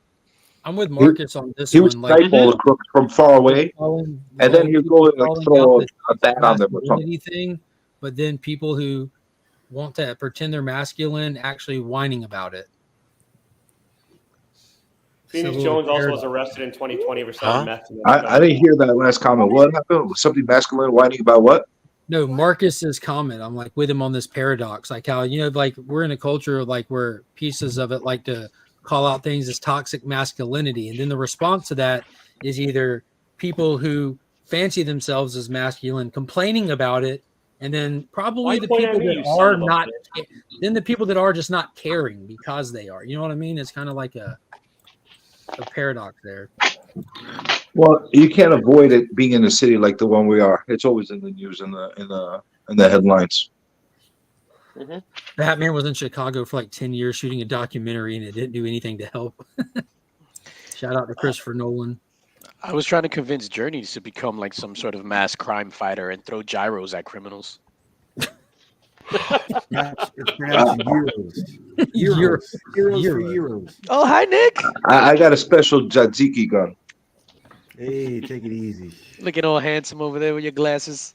I can't see without my glasses. Yeah, I remember that. You know, Comic Tropes, Chris from Comic Tropes, he knows Phoenix Jones. Like, they weren't like high school buddies or anything like that, but he actually went out and met him and participated in some of that stuff in the early days, just kind of the community outreach and awareness stuff, that aspect of it. And Phoenix Jones went down a dark path for a while. And I believe he's doing fine today, like cleaned up and all that good stuff. But yeah, that was kind of That would not fly here. I guarantee you. Guarantee you, it would not fly. It would go like the Kick-Ass movie. They just beat the shit out of you. Oh my god, dude! Oh my god, it would be so sad. But the Kick-Ass movie is closer to what it's really like. Mm-hmm. Oh, Then jumping off the building in the beginning was epic. Mike has a great comment. Evil Mike has a great question. He says, "Talk about saving strangers. When's the last time you helped a stranger?" No, because you don't know if they're an escaped mental patient, and we have a lot of them. When I gave him the directions to the corner. That were correct. That was the last time I saved a stranger. Corner or the You corner? go that way. The coroner. What's funny is he had to give him those directions. He had to accept the fact that he's going to have to fight two other New Yorkers trying to give different directions. But yeah, you go over there. Just go over there. When you see the bodega, which bodega? Just when you see the bodega, there you there. No, that happens all the time, man. We're like, what are you talking about? What are you telling you? We're sending him over there. Like, go this way. That's the way to go. That's how the conversations go when you get directions. Everybody gets into deep arguments about what's the right way to go. Like, go left. Okay. What you want to do? You want to go left. When you get there, go left. Strangers, Mike. Did Nick come on just to shame us for being in Texas and escaping New York? Whatever he wants to, bro. No. Look, he's grinning. He's like, I'm not there anymore. He wants to be back. No, you know what? He want to come back. If it wasn't for my kids, I'd be out of here in a heartbeat. It's a tough thing. I miss New York, but the fact that I would know every single crack in every single street for the most part is what I miss. Like here, I wouldn't know. They have better where the corner is. where you're at. So there's not I'm as lucky many if I know the way to my mailbox like that. So. Yeah, I don't like my neighbors stealing my mail. That happens a lot here too. That happens here too. There's no stealing nail. There's no Gary. There's no two nerd dads. We're trying to get a panel together for the space racism show. When are you doing the space racism show? Episode 69. That's a shirt right there. Talk about a reveal. Wow. Look at the way that Link Squad I was logo. hoping to see some belly button when he did it too. Look at the way that just falls on those pecs. You should cut it out to like a crop top. Yeah, You know what my wife had the nerve to say to me yesterday? You should rock the Power Girl. You're bald? Well, she always says that. We were watching one of our favorite shows is Abbott Elementary. Mm-hmm. So there was a comment. She called one of the teachers there. He was flexing his biceps, and she called him Jeremy Allen Black, which is a racial take on the actor Jeremy Allen White, who my wife has a big crush on. Like, oh yeah, he's got big arms too, and the guy is like this tall. And then I went, oh. I was like, you don't know what you got sitting next to you? And she didn't say a goddamn word. Yeah, that's how it usually happens. No appreciation. None. No respect. No respect, I tell you. No. So everybody set up for Heroes Con yet? Yeah. Nope. Yeah, I got my hotel. Yeah, hotel, everything's. I'm just waiting to pack up and go. Hotel, flight. Yeah, I have booked myself. The only thing I got my flight. the only thing I haven't booked yet is the car from the airport to the hotel, but I don't need to do that until. I'm sure G's won't have any problem driving you around. Rob, you can just jog. Rob, just jog there. So, you're officially going? 99% unless like life happens, you know. Rob could definitely jog there because the camera really doesn't do me justice. He's actually in a lot better shape than y'all. I booked my flight through American Airlines so I could complain about them again this year. Mm-hmm. Okay. Oh, Mike is coming. I booked the hotel. Mm-hmm. I guess that's all I had to do. It's unofficially official. What does SPFAR mean? So far. Okay, I can typo all day long, but I can't read typos. You would think I'd be able to. Weird how that Wait, right? Rob is a Shout different out kind to of Instagram edit button. Rob is a different kind of boss. He's gonna get a pedicure while in the car on the way to the hotel. You know? Rob, that is hilarious. Who's doing the Western? That's a BDE. And I'll be in the West. That's where I booked myself at the Western. I'll be in the Western. I'll be in the Westin. I'll be at the Westin. Come on, buddy. I want less headaches. I figured Weston's It's the a great closest commercial path. for the Westin. I'll So be, which, I'll be at the Four Seasons. so which days are you guys Okay, going? I'm not even going. So. How many seasons are there? Does it stop at 4? I don't think there is a Four Seasons there. So quick question, guys. Which days are you going for? None of your business. All the days. What was that? All the days. Yeah, we'll all be there for all the days. I'll be getting there on Wednesday afternoon. Yep. Wednesday. Wow. Yeah, I'll be there Wednesday as well. I'm getting there Wednesday morning. I figured I'd give myself a personal day on Wednesday just to like.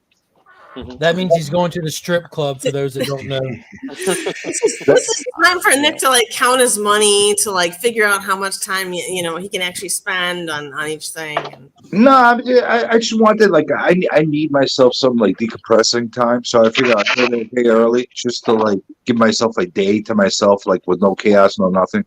I understand. Maybe use the pool. If let the pool be used, I'll do that. Get a swim. Yeah, see, whereas DJ and I are going to show up on Wednesday so we can plot our takeover of the entire con.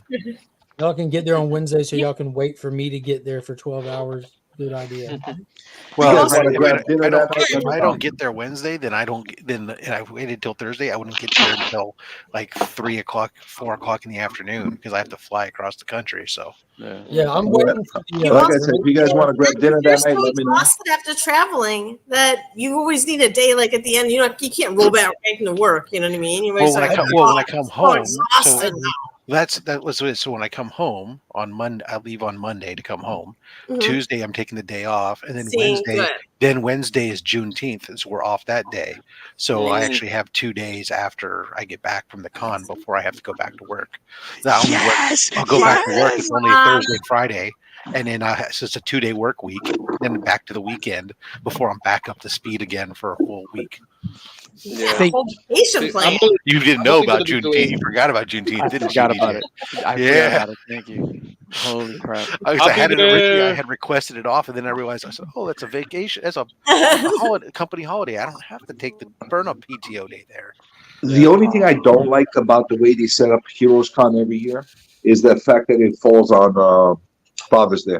That's exactly why I like it. Now, that's my as much as I'd like to continue this it does. It conversation, falls on I have Father's to go to Day. Romania. It always falls on No Father's Day, fall so I have to I leave. didn't know that. I'm gonna have to leave early Sunday morning just to spend time with the family because they actually want to spend time with me. Yeah, I highly doubt that. But No, they do. They do. I see my kids every day. So I'm like, for this, me and Pops are going to the con. You want to do Father's Day dinner? Plan it the weekend before. I call my daughter on taking your Father's Day. kids? No, Mark? so Monkey will be 4 later this month, and that's a lot. Don't get bored. That's just like That's a hard dragging age. them around doing your thing. Yeah. Yeah. Finn's been wanting to go, and we do like the 1-day conventions here and stuff. And How all that. old is Finn? Finn is 6. Wow. I had a few years. That's the time to we start. do the 1-day conventions, and they don't get tuckered out because of their age. They don't tucker out, but they get bored. They do their lap, and they've seen everything. They know what they want. They have what they want. Now they want to go home and play. So It makes sense. The ages that I saw Remy's kids last year. They would have been bored hanging around a bunch of old people half the time. So. And they're old enough to kind of hang back and do their thing for little pockets of time. My kids aren't. So it was one of those things, like if the wife was able to come the whole time, like bring the kids, if there's other stuff to do there with people to do it with, kind of go do stuff in Charlotte while I'm in the con kind of deal. But then you're like, do you want your wife just like meandering around with your kids in a city they're not from? No, not really. Not without me. Why not? Because if someone's got to get stabbed, I want to be the one. I mean, You want to be the one? That's really catastrophizing the future. Like, they'll be fine. They're just going to walk Have you been there? in the Have daylight. you been there? Carolina? Is Yeah, it have you been to where we're going? It's a valid concern, homie. I think like Nick is bringing his better half, and Madeline is excited. Yeah, Kyle's going to try to come up for a couple of days without the kids because they just go off and they just get drunk. What up, Lady Fantastic? Good morning. Yeah, that's what I'm. I don't know. I'm just gonna pick up a couple strippers while I'm down there. I'm not gonna bring any women down. How was that club, by the way? Oh my god, it was the best. Not Once because again, of the club. entertain my It was wife. not because of the club. The club was horrible, but just the experience of taking the worm there. Mhm. That was golden for us. The worm Now went to a you strip know- club with you? And now you Oh know yeah, why we he's took him to the called strip club, and the first thing that came out of his mouth at security is like, "Do you guys give a senior discount?" He said that. Yeah, he said it. Like the said it security with all pops us back into from the door. It was the best. I'll tell you, it was me, Tylex, Drac were with us, and the worm. Oh, that's hilarious. Definitely a worthwhile experience. That's funny. Yeah. So, Lynx, if you need any help on Wednesday, like setting up or whatever, give me a call and I'll come by and help. We won't be Yeah. setting up till Thursday. Yeah, we won't be able to set up till Thursday because I'm Thursday bringing- there's no 'cause con. I'm bringing the tables and chairs and stuff since I'm You could bring extra tables. right here. You can rent tables from the con, or you can bring your own. I didn't know that. Well, either way, like I said, if you guys need a hand, No, yeah, thank you. I'll be there early. So No, thank 2.5 you. I greatly appreciate that. Yeah, we need some help How paying big stuff. is Mark? He definitely has 2.5. hands. One thing, Nick, one thing 2.5. CJ has is hands for sure. Yeah, I'm Yeah. I'm driving distance. you I keep leave my at hands 30 out to your get mouth. there that morning. Hey, Nice. take it easy. I'll It's not putting it in my mouth. Wow. I'll Someone probably put drive that. down too. So yeah, the plan right now is to drive to North Carolina because I'll be with a bunch of stuff in tow. So Oh, you driving down? yes, just me and my wife. Don't even ask. I'm not because I'm not taking that drive down. I take a plane, but you know, I wish God I bless could. you. I'll be Drive. having. Are you worried about the long car ride? I was thinking about driving, but then I'm like, you know what? I'm gonna fly it. It's gonna probably be cheaper anyway. No, I hate driving. I hate driving, but we'll have like a bunch of stuff for the booth, and I don't want to chance shipping anything. Oh, I see. Yeah, we'll have a bunch of stuff that will be announced soon. Are you gonna be driving like a minivan? No. You know what Like the hilarious like a thing soccer is? mom? No. It's funny because my lease is up, so I'll have a new car and I'll get it and specifically drive down to North Carolina. I'll get the same car though. But I know I wanna they're gonna be see like, you- "Ooh, this guy bought a new car just to drive to North Carolina." I want to see you driving down with a Dodge Caravan. That was like my first real Same. Well, it was I had a Chrysler Voyager, a red Chrysler. A Plymouth Voyager. No, it was a Chrysler. You muted. So the Chrysler was the Town and Country. Is it just me? Yeah, it's just unique. We are talking. No, it was a Chrysler Voyager, and then they switched. That was the last year I think that they made it or something like that. And it was a red minivan. The shit, it was worth nothing, but I had it. It was my first car. I had it on rims, a crazy system, 3 amps, and the car was literally worth like $2. Yeah, those cars are terrible. That beats my car. You want to know what my first car was? A Caprice Classic, 1982, station wagon, shit brown. Shit brown. It keeps getting better. On my first time taking a date out with that car, my entire exhaust system falls off. I'm not joking. Wow. He's I like, My this first is car I was stop in the middle of the street. I run out to the back to go grab I grab like towels that I had in the back. I grab the exhaust system. I throw in through the, because you could open up the back window from those station wagons. I throw it back in there and I turn around to my date. I'm like, all right, let's go. And the rest of the ride, we sounded like we were in a Harley. See, That's my first funny. car was the Plymouth Voyager. It was a nasty green Plymouth Voyager, and I hated it. My It was awful. next car was green. I had CJ, 1973 Dodge Dart. CJ, when your date turned around, did she see in the back of the station wagon your kit with your duct tape and zip ties and knives?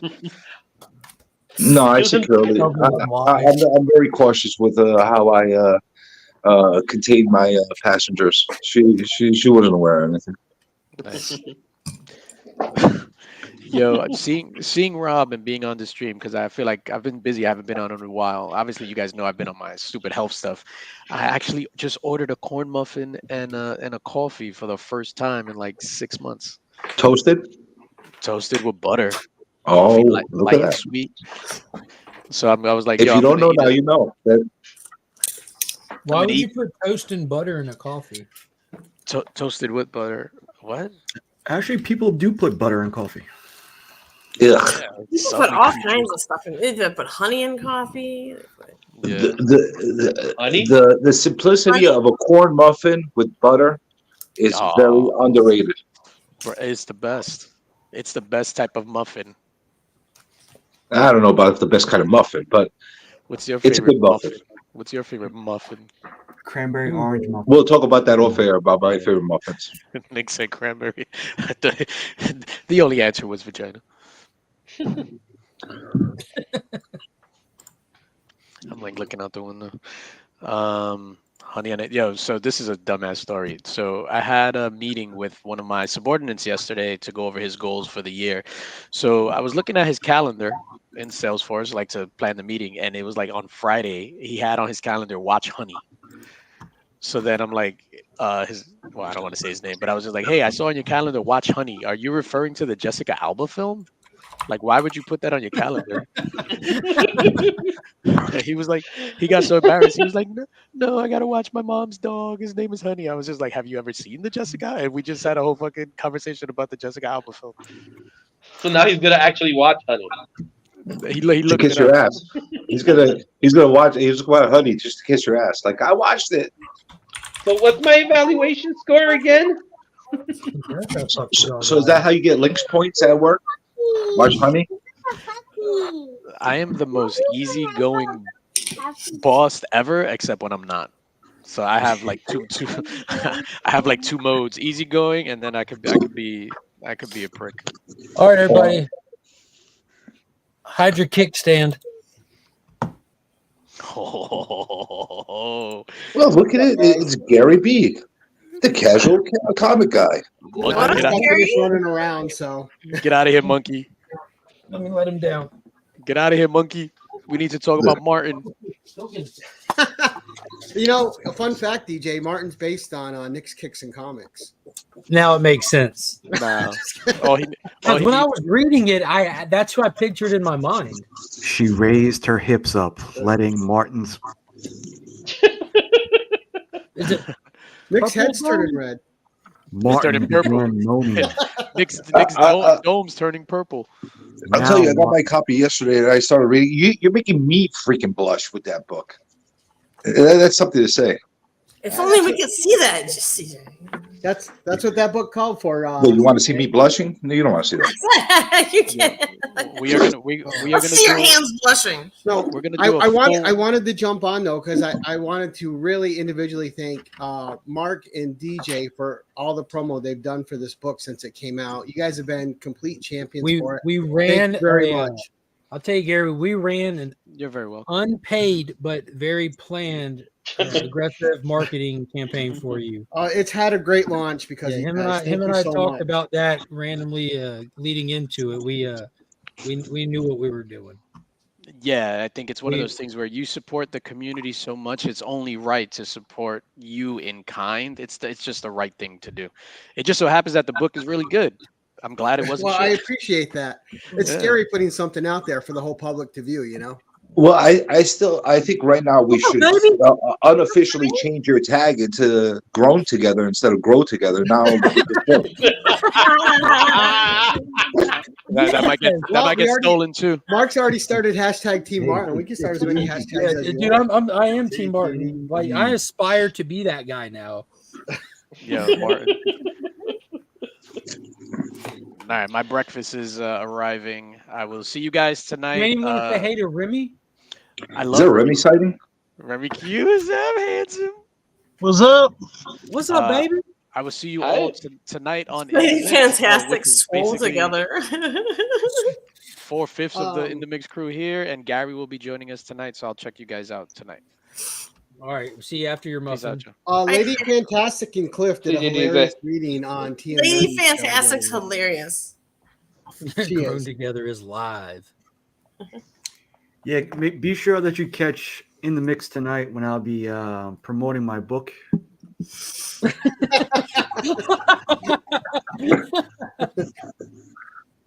Got nothing to do with I am Gary's. excited to talk about it.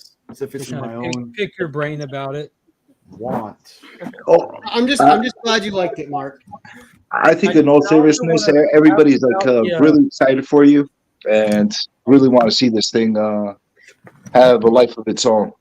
Well, I try because I put that book out in a lot of people's hands beforehand to try to get as much eyes on it as possible before I released it, so I could at least keep adjusting it here and there and try to make it the best I could for everyone to read. So, Gary, which one is the valuable variant that I should keep? Because none of them are cut to the same dimensions. Wow. No, like that's good job, Amazon. Hey, I'm stupid curious how question, mine are, guys. 'cause- so I have a bunch I have to sign and give out and send out now. Some that got on CJ's, on yours.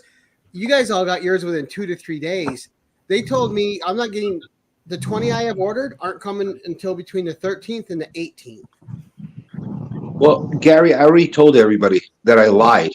They're not getting signed ones; they're getting normal ones. So you don't have to Sending sign. something out to somebody. I'm going to message them and see if they want it signed. If they do, I'll sign it, and I'll either sign it on the cover or wherever they want. If they want it unsigned, I'll send it to them unsigned. I'm going to give them the option, though. It's the least I can do for the support. Just throw it on me. I made a mistake on that first thumbnail. Yeah, go ahead. Are you charging for your signature? No, I wouldn't Now, do that. what about like, say you prick your finger and you do like a little bitty, thumbprint on the page. Would you charge for that? No, I'm diabetic. I have to pick my finger every day. I got lots of free blood. Then it works out. That's a fantastic idea, actually. Signed in blood. Look at that. That sounds like a plan. Hey, Gary, stupid question. You get your DNA. Right. I don't know if anyone wants my DNA. Here's a stupid question because I got myself my hard copy yesterday, and I got a. He definitely got a hard copy. Yeah. Listen, you keep your thoughts away from my hard copy. But I call it. I got a hard copy, and I got a digital copy as well. Do you get compensated for the digital copies when they're? I do. It's just a different percentage. Okay. Like, I mean, if you guys really want to know what it's like, I have no problem sharing it. So for each hard copy I sell, I make $1.80 a book. For each digital copy, it's like 89 cents or 79, something like that. I forgot. Mm-hmm. So it's not, you're not getting rich off it, but you are getting exposure and getting your art out there. Yeah, I mean, it's a better launch than I anticipated. And like I said, I owe a lot of that to Mark and DJ, who championed it right away. Yeah. We was ready, homie. Yeah, well, I appreciate you guys. Well, what do you think the community's reaction is after reading your book? Like, did they know that you had this secret side to you as far as? I don't ever think of it that way because I'm just me. I'd like to interrupt and help answer this one. For some of us, we watch enough of your content to know. I knew this that. Vampirella cover. Check out this Red Sonja cover. I really like the Lovely Ladies of Marvel. That's what I collect. Like, oh yeah, I get it. I get it. Right. Mark's very observant. The dude likes females. I'm talking about the casual community person. I personally, but I think people misinterpret casual, right? Casual is just relaxed. Yeah. Yuri, how long did it take you to write this from beginning to end? I wrote it in 2013. I had published it briefly under a different name and then removed it because I wasn't happy. I thought it needed work. Right. So I took it down. I was in a relationship at the moment that wasn't very casual. No, wasn't very supportive. So it was never about something you're doing or something you're accomplishing. It was always just negativity. And So so good. once I was free of negativity, it was much easier to start getting out there, get stuff done, and having positivity. And the community had a lot to do with that too, because this community is really positive, and they help build you up, they help support you, and it's easier to put stuff out there. Was I nervous putting something out there that was so strong sexually? Yeah, because you don't know how people are going to react. I've had I can people. tell you how people are going to react, and it's actually summed up right here. Well, you would think that, but Dopamine. there's people that you didn't think would support you that come out of the woodwork, and you're getting private messages like, "Dude, this is so great, you did this," and they're in like, "I ordered copies," and you're getting people sending you pictures that they ordered copies, which is nice. And then you had people that you think would be easy supports for you that don't share their stuff or ghost you, don't promote you at all. Like. You know how it is in the community. How many different Kickstarters have you supported? How many different things? And then all of a sudden people ghost you when it's their turn to see Yeah. what's villain spotlighted a Kickstarter lady, and I bought her book. Well, I'll tell you this much. I think the creatures of the night got your back. Like a nice person, you know what I mean? I think the comic book community was the perfect place to release your book and because it's just like a warm hug that's gonna receive it with open arms. You know what I mean? Yeah. Well, I just wanted to let me interrupt for 1 second. I got a $1.99 super chat. Big shout out to Michael Rushbrook. If y'all remember Comics Curing Cancer the year before last, where we had those amazing art prints like with Godzilla and stuff and more, he's actually the professional artist who donated those to the event. So big shout out to him.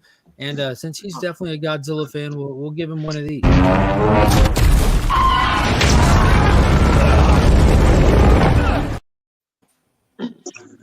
Appropriate. That atomic breath is so badass. It is. It's so bad. Gary, I'll tell you this much from the feedback I got from all the freaky people that are around me at nighttime. They all like your book. Well, I mean, it gets a lot of attention because of the sex in it, but there's actually a story in it, and I'm hoping people actually enjoy the story that's in the book. Yeah, that's what I'm excited about talking later, because I have some continuity issues and questions. Oh, there might be. It's definitely not going to be perfect. The first question I was going to ask is, who edited your book? I put it out to a lot of people, and I just did it myself. I couldn't afford to hire somebody to do it. There's one typo in it, and no one caught it.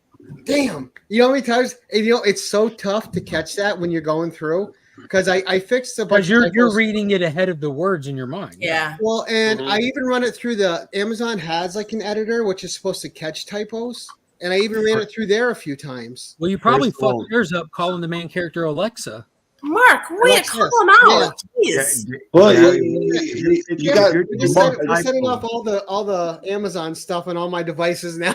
Well, if you're taking typo advice from that guy, Gary, you're in trouble. I read books. When I watch movies, I watch movies. That whole turn your brain off and enjoy it. My brain doesn't turn off. I don't know where you find these dull wits that can turn their brains off. No, from what I understand, no one can. But there's one part in your book, and it's the end of a paragraph when it says, instead of onto the world, it says world onto. It's just. Oh, had to switch it, huh? That's okay though. Because the beauty about that is I can go in and re-edit that in Amazon and fix it. Yeah, and the beauty of it too now is that Mark can edit your next book. And what's funny that you say that, because I have had countless people after seeing one of my review videos that I did of that very popular alternate comic book, that ISOM book that Eric July put out. After that, I had countless people message me. A couple people send me stuff, and I only actually accepted one person's request because I won't say who they are, but there's someone actually closer to people, and he's working on a project, and I was happy to check out his thing, and I have it, the only copy that exists in my hand where I'm currently doing that for him. Like, as I get time to read it, I'm going through it and like pictures, drawing on the screen, sending it back to him, all that kind of stuff. Oh, that's all right. On my next one, I'll send it to you. Well, you did send it to me. I just didn't have time to read it in that short time span. Well, but the next one I'm working on. The next, just so you know, spoiler. Yeah. There's no sex in the next one because it's not. I'm part not of the reading story. it. No, but in all sincerity, the only continuity issue, and I don't even know if in your mind you have a solution to this, but there's a cocoon that is involved in in the staging of the transitional process of what happens in this book, but Yes. that only happens one time, and countless people go through that process. Because they don't transform the same way she does. She became an entirely new species with that thing. Yeah, I caught that she's like, and I rationalized it with this is like the leader of the. I don't want to get into all the spoiler details, but none of that is actually explained or laid out. Everything happens instantaneously, right? Except with her. That's a good point, though. But then now, you're ready at the very end when someone's sitting on a scrap pile of throne room. There's nothing but cocoons with hard dicks sticking out of them at the end. So we're back to cocoons. Yeah, because now they're creating the new species. They're not just using the humans as vessels to create. It's kind of like the face hugger situation, right? Yeah, got you.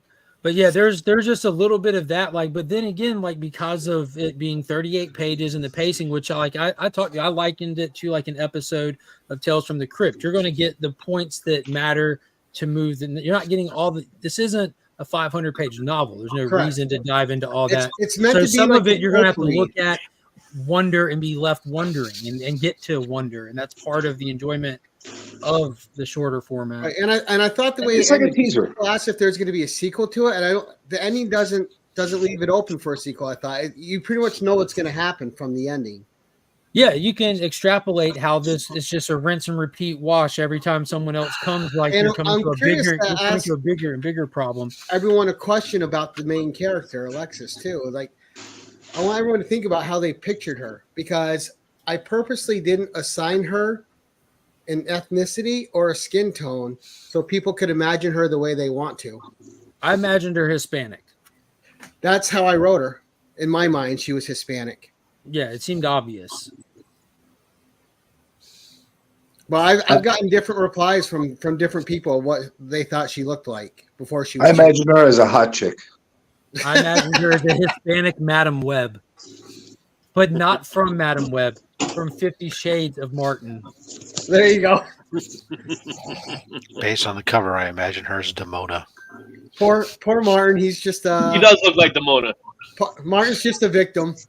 To answer Dr. Von Hoot's question, in all sincerity, tonight on In the Mix, Gary B is the guest on the show for tonight, and we are talking full spoilers on the book. We're going to go deep inside Gary to get to his brain. We're not We're not sure what so deep only his doctor entering. knows. Why you have to phrase it like that, I don't know. All right, we're going to ease into Gary's brain. You gotta spit on it first. No, but see, for everyone that supported it, thank you very much. Rob, you're so Yeah, it was a fun read, and like I told Gary, this isn't my normal genre of like obviously I've seen plenty of like sex stuff in movies and wherever and all that stuff. Like the concept of sex isn't weird, but reading it in this format, in this style, this was the first time I've done that. So the first encounter in the book that kind of has a graphic scene like that was, I don't want to say jarring, but it felt a little awkward reading it just to myself in my head with my wife on the couch. The kids run through the house. I'm like, yeah, and I kid you not, there was a moment in the evening where Monkey sat down next to me after she was ready for bed, and she's like, "What are all those numbers?" I'm like, "They're words, baby." She goes, "What does that one say?" I'm like, "V." What does that one say? Martin. What does that one say? None of your business.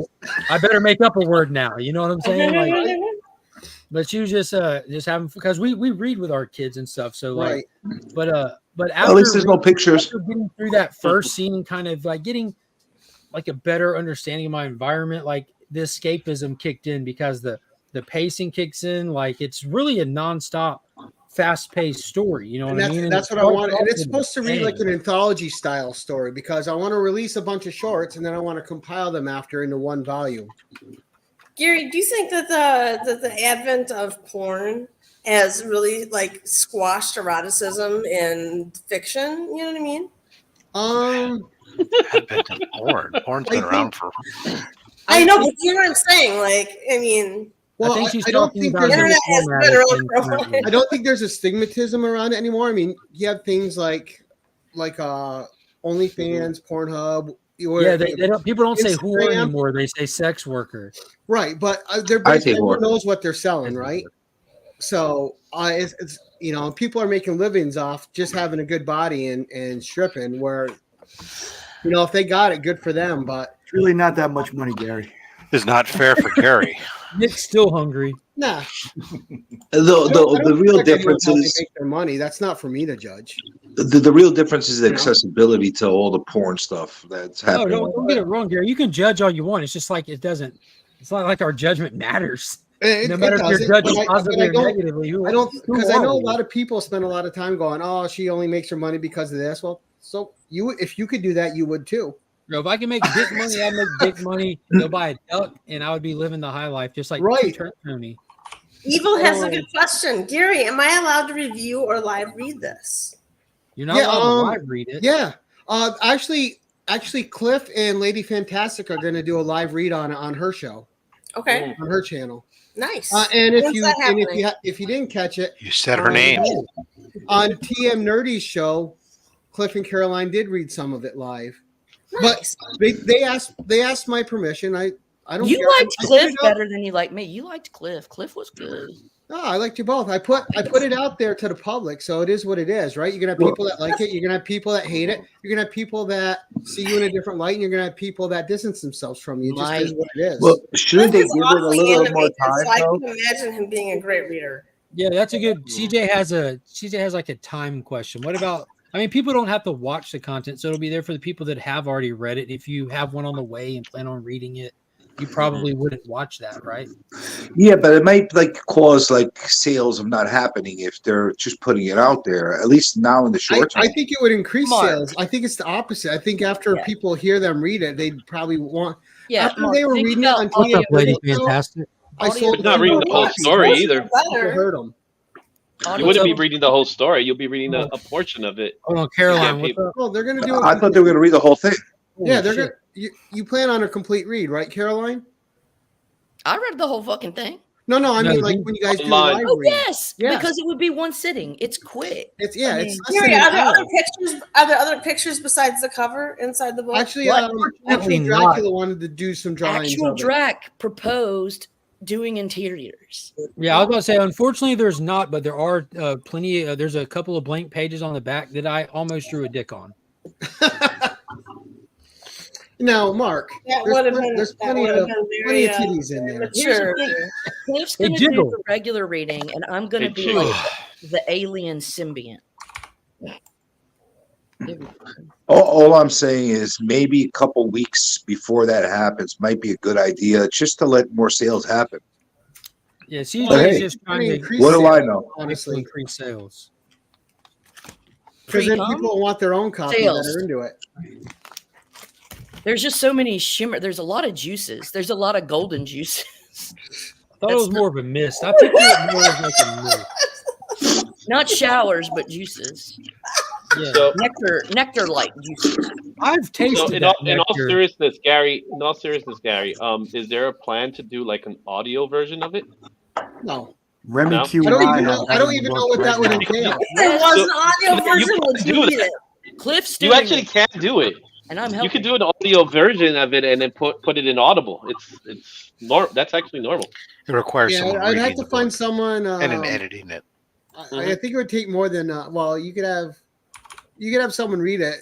That's well. How about this? Be If more Mike, into. if Mike does his live reading via StreamYard, Mike. he'll be able just to download the audio of his show. Yeah, but Him and Lady F do it. And it won't be like the classical clean cut whatever, but there'll be an audio file. for it. typical Mike audio has a book great will be reading read voice. and it's edited, so Right. it's clean. It's not Mike people has a stumbling hot over voice. words. There we go. Evil Mike Reach- has out to Morgan. an amazing voice. Oh yeah, I'm sure he's free. Just upload it into an AI and have the AI speak it for you. You'll be surprised. Some of these AIs are that good. I don't Like, think could you we- imagine Like when an Izzy's- AI is doing a celebrity's voice, it's always weird. Like when you hear like an AI Joe Rogan or an AI someone else, it's just like, oh, the Could you narration. imagine though, like they don't have the right Izzy's- dictation. Izzy I mean, Have the a only- Wappa read it. Izzy The only Tony AI that would work has is the probably shit. Vincent Price or Elvira. Elvira would be cool. You guys talk too much. your mic's a little bit lower than the other ones, Lady F. That's why that's happening. It happens with other people sometime too when they have a hard time. Which is why I like to talk over her. Yeah, CJ's mic is always kind of like on point. Like CJ was one of the CJ and Stephanie both got to read it way beforehand. I feel that there's also, if you have noise canceling things set up, that there's a ramp up on the volume too, because I have that problem all the time where I feel like people talk over me because the mic doesn't come, it ramps up first. And Yeah. And Gary, that I was very honored to read that, and it was awesome. So that was awesome to get a glimpse inside that, as a sneak preview. So thank you. It was fun. I mean, look. I'm actually halfway reading the edited version, so I'd like to see what the difference are. There's an edited versus an Yeah, the original version. That's the one that's out now. There was some changes you made from that original version I had. Yes, because it all went out to you guys to get feedback, so I could keep changing it and altering it. Oh, okay, interesting. Because I'm not one of those people. I didn't write something down and go, oh, fucking good. This is going out. This is fucking awesome. I write is magic. I write something and then I'm instantly like, oh my gosh, this is a big pile of shit. No one's gonna like it, and I'm instantly criticizing everything I can about myself. And I'm instantly I'm like, all right, I should just throw this away. I don't even know why I put this to paper. Self-deprecation is part of the process. Gary writes one sentence. I'm the fucking shit, man. This is awesome. Every time I write something, I'm like, who would want to read this? What am I doing? Best writer in the world. He'll write it right in the book. He's like, what you're about to read is the greatest form of literature you could possibly read by the greatest individual in the world. Create something that is like that, right? Like you put something, I'm like, published it. And Mark, even when I put that first little teaser trailer out, that little video, I'm like, well, fuck, I'm locked in now. I got to do this. But I put that out there on purpose to force myself to put it out. Yeah. Sometimes you got to do that. Because otherwise I just would have kept being scared and not doing it, Because putting something out's scary. Well, yeah, because rejection is scary, and that's why so many people don't do what you do because put something out. Martin, God bless his soul. Yeah, unless you go to the subway system, people are not afraid to put anything out.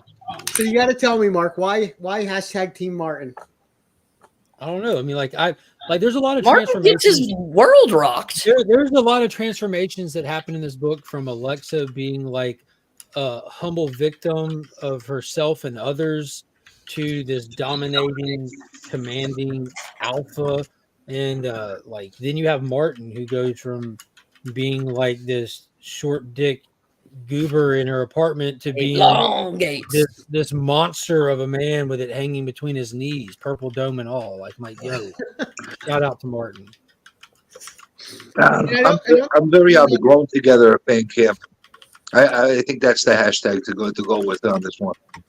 And also, Pocan Joe was also one of the first ones to read it and offer a lot of feedback too.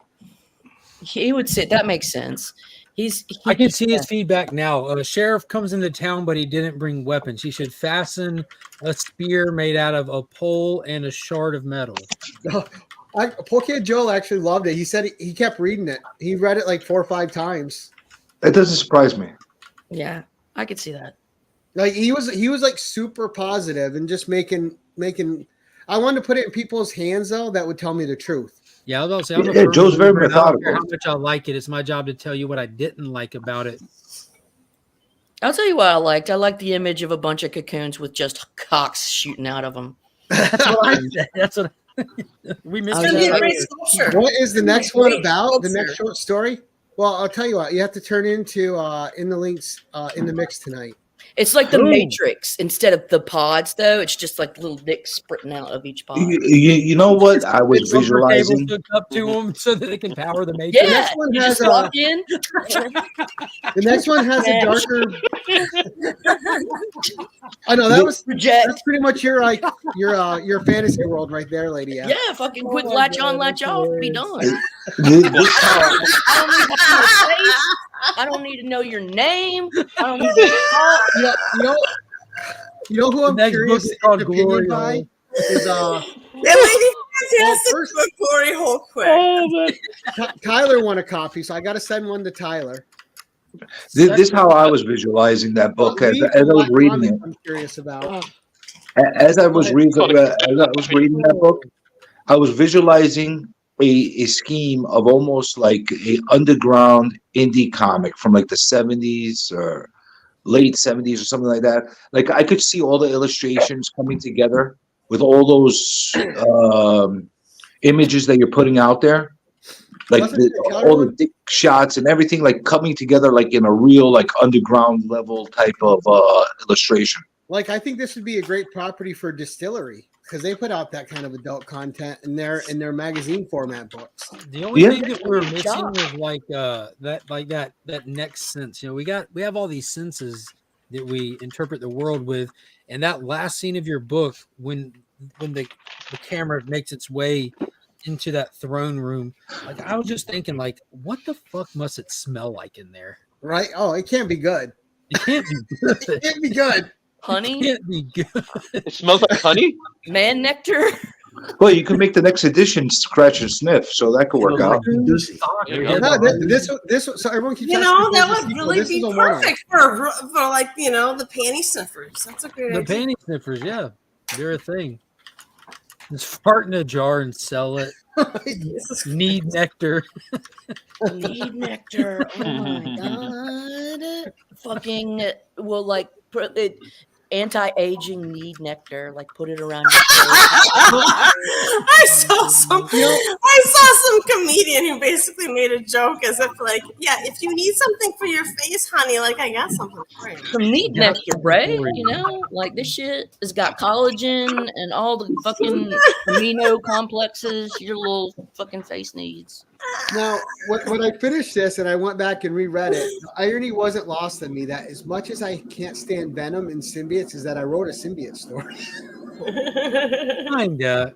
What freaked me out the most was the fourth. Could it be you wanted a better symbiote story? You use the word symbiote. I'll give you that. And it's But it was symbiote or almost more like symbiosis? It was on, and that's one thing like that I actually had to read that paragraph 3 times. Because there's one paragraph that's an exposition dump from the entity. You know what I mean? Right. Like you have one paragraph, 5 sentences, I think, that gave you the exposition dump of what the entity is, any backstory to it, and its motive. And so like it was hard even then picturing what this entity looks like in its independent state. I don't think you need to really know. No, you don't need to, but that's something that you naturally try to do. You try And to I understand. thought about doing that, and I wanted to leave it mysterious, just that it was suppressed, and I didn't want to. I wanted to keep it under 40 pages. I wanted it, so that was something I didn't extrapolate on because I wanted to keep it shorter. I wanted to keep this.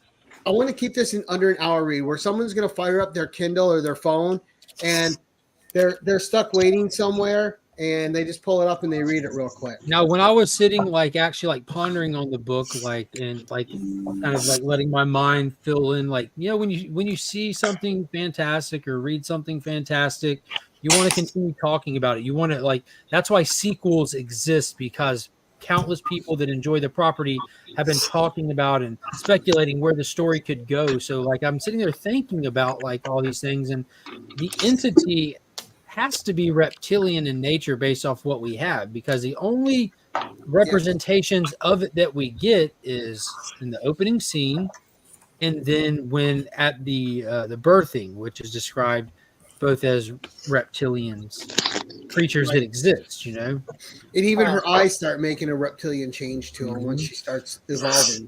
I have a question. The tongue.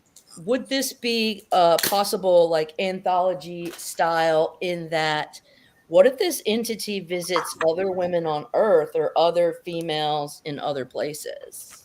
Well, this species only had the one queen, and that bonded with Alexis. The one queen, okay. I didn't know. It's like any hive mind. There's just one at the top.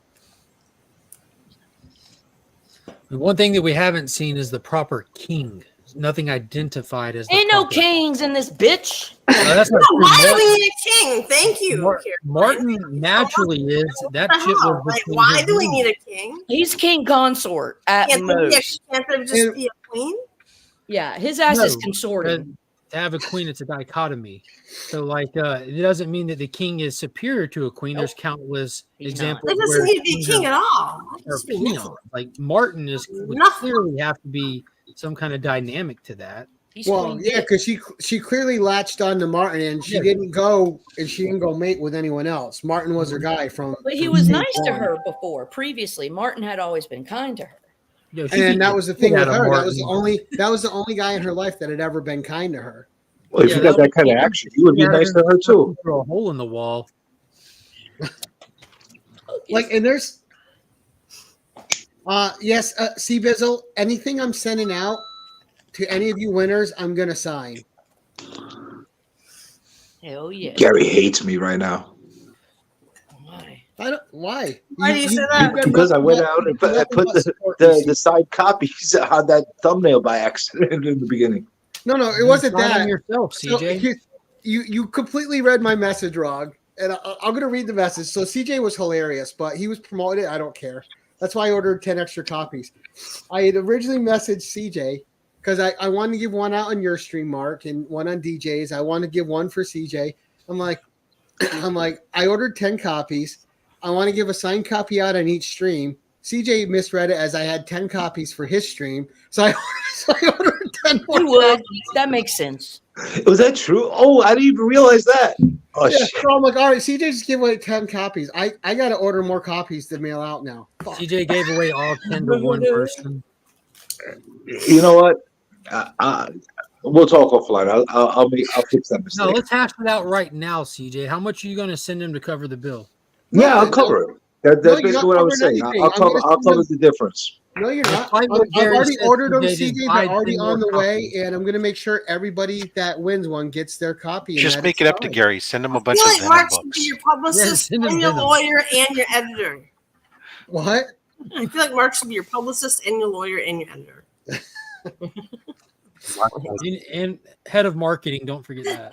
No, but it's been great. Like this thing just like I'm gonna be on DJ Links tonight. I'm on Namen tomorrow. I'm on Anachronic Comics Monday night. I'm lining up with K-pop. I think Remy wanted to do something, so I have a lot of people reaching out that want to promote it. And so far it's already had a better than expected launch because you guys got it in front of so many people. And Just out of curiosity, or do you mind saying roughly how many copies have sold? I'm a little over 100 now, Great, very great. Good for you. which I think is good for an independent release of somebody that's a nobody, you know. 5 copies. Not a nobody to us. Yeah, that sounds Well, especially with a book that like you really did promote it hard ahead of the launch. How do you So promote it? I don't know. Listen. Yeah, Not pornographic novels. I like keeping it samples. mysterious because Free samples of Need Nectar is how you market it. No, because I like the surprise that everyone's had upon reading it. I think it's fun. That's fair. I think that actually helped, like getting it out there first, where you can just market it by people's honest reactions. Right. Because you're marketing it to a community that wouldn't otherly be shopping this section in the XXX store. You know what I mean? Yeah, and there's something to be said for word of mouth and people like, hey, this is a great book. Let me pass it along to you. And you Gary know, did and then it. that book gets passed along to somebody else. You know. Like syphilis. Yes. Yeah. There you go. That's exactly what I was going for. That warm and fuzzy feeling. Where you slowly lose your mind. No, yeah, but it's been fun and it's been awesome. Like I said, most people have been really supportive, and so some Steve people Bizzle become says crickets. But he's it is proud what it of is. you. Yeah, Gary. Shout out to the crickets. Good morning, Papa Wheelie. Glad he got to know you. But you know, the funny thing with the crickets is they'll take all the support their way. Yeah. Fuck a cricket. Congratulations, Gary. In all seriousness, congratulations for getting it out there. You know. No, and I honestly, I can seriously understand whole cricket feeling, but there's a lot of stuff that happens all the time. Someone's always doing something, and it's hard to like properly like shout stuff out, this and that, without missing some stuff. But like in this sense, this isn't like this is how often do you publish a book? You know what I'm saying? Like this seems like and it's outside of the norm of the stuff we have going on. So it's been legitimately fun to push this. You know what I mean? Like it's legitimately fun to like and we don't get kink comics like this all the time. Yeah, so it's hitting on a unique thing for us. A spot, a place. Well, some people have reached out like, "Oh, I want to order." I'm like, "All right, just make sure it's what you want Lady to read." Fantastic's G spot. I just look at it like this. Like I'm just proud that he's one of our own put out a book like that and is pushing it out. You know, we got to support that kind of stuff. You know. Yep. With a bunch of the chaos that's happening right now and all the controversies and all the negative crap that's going on, this is one of the nice things that actually happened that we could support and push. And nobody got mad to get their rocks off. Am I right? No. There it is. I had a blast even asking my wife to order it for me. Yeah, you said it was pretty funny. This has been fun from the jump. Did your wife read it, Mark? Did you preface it first with "This is not pornography"? No, I didn't say shit to her. So like she has the Amazon account, you know what I'm saying? So I just sent her the link. I sent her the link. You know, when you send a link, like the picture of this pops up. You know what I'm saying? Yeah. And I sent her the link, and then I come walking through the room. She goes, "What is this?" I said, "That's an erotic horror novella." And she looks at me weird. I'm like, one of the homies in the community is actually an author, and he just put out a new book. We're about to do our thing. She goes, "How many copies you want?" Oh, that's awesome of her. And then I tried. Then I don't know. I shit you not. When they came in Wednesday, I said, "Let's have some fun with this." And I go, "Tell me when to stop." And I did this, and I just thumbed the pages, and she said, "Stop." And I'm like, "All right, now put your finger up." And I held it over her finger, and I did this. Said, "Tell me when to stop." And she said, "Stop." And then we flipped the book, and she read just that sentence, and we laughed our ass off. Nice. Sure enough, she hit on something juicy. There's a lot of juice to be hit on, man. Oh yeah. Anyway, guys, I have a meeting to go to, but Gary, congratulations! Oh, I'm showing you that I just purchased my copy, so I'll have fun. It's got the Amazon link, and again, if y'all haven't checked it out, it's $2.99 for a digital copy that somebody named Kindle will read to you. But it's $5.99 or something like that for a physical copy. It's super cheap. And, $6.99 for the physical, $2.99 for the Kindle, and if you have Kindle Unlimited, It's free. It's a free read, so that's pretty cool. Don't read it on Kindle Unlimited. I get paid for so many pages read. Oh, really? Yeah, it will tell me how pretty many. cool. Yeah, Kindle Unlimited. Put that bitch on a playlist. Just get it going. Let's keep playing it right now. So I'm gonna. Short after short of you reading little bits. So how do you know? How do you know if someone read the page? It tells me they have a report. There's reports I can access. Yeah, No, but I'm saying, how could they tell they read a page? They just left the screen up. Bobby Dr. Von Heath said he Catalano came real and Robert quick. Galvin have left reviews on Amazon. I'm gonna go read it. Leave Oh, a there's review. another. Last time I looked, there was one review. There's another. So we talked about that before y'all got here. So I went to leave a review after I read it, and I noticed I've never left an Amazon book review, and I noticed that there's a thing next to the person's name that said verified purchaser. Correct. So I then waited so that I can leave a review from my wife. And that's perfect. Because if it doesn't, I don't want to leave a review and people look think like you paid someone to go on there and write a review. I will. Yeah. It's two 5-star reviews. Yeah. Oh, nice. Well, I got to figure out how to review it myself too. I'll have a review in there as well. You just go look up the book, which is damn near impossible. So you hit the link that I posted. I keep It's going getting back. easier to search since it's been selling. When you're a new author, it's tough to get in there. Well, there's a Gary E. Baker that is a famous Amazon author. Amazon. If you hit need by Gary Baker, then you hit book specifically, it pops right up. I just put the link to it. Anyway, guys, I gotta go. Take care, Gary. Congratulations again, man. Oh, thank looking you, man. forward to the Appreciate it. looking forward to the read. Bye, Bye, everybody. Take care. You gonna read this out, dude? Izzy, like, I just was thinking, even though like I can't get a word in edgewise with that guy because those New York guys are the worst. But imagine a version like. Listen, we're not all from Calm down. Tennessee. Calm down. All right. Calm down. Calm down. All right. All right. We Oh, need to Comic Book do. T Spot left a review. I'm sorry, Yeah, Charlie. G-Man. We need to do Izzy, a rat, New York rat kink version where it's just Izzy reading the sex. Can you imagine that? Like just with his New York rat voice. I think that would be pretty His funny. New York rat voice. New York rat voice. Maybe him and I don't want to. Finding the need on I Amazon. really don't want to visualize Izzy in this rat porno universe. But I you need really to don't be need in that. that version, CJ. You're going to be the symbiont. You're going to be the queen, the fucker, and so you're gonna. It's going to be you. It's going to be the New York version. Sorry, I'm just fucking making. Well, you're gonna have to pay me gazillions of dollars in royalties to use my likeness. I'll get my people to get in touch with your people. That's right. I have good lawyers. I'm here in New York. Yeah, so do I. My people are bad. Gary, if I'm No, having you got Tennessee lawyers. What's that stuff?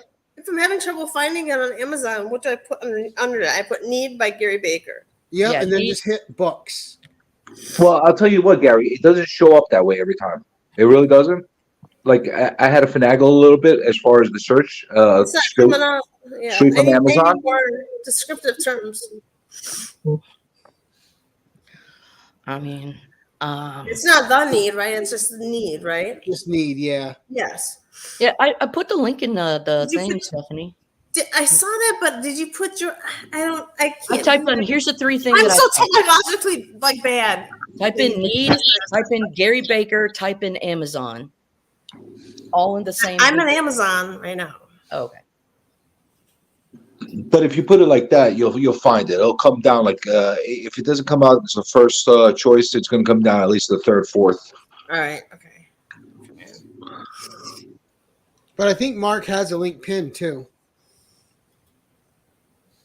Yeah, I'll have to figure that out. It comes up if you hit Kindle straight away. Says Kindle. that. Okay, maybe I'll put that instead of books. I'll put Kindle.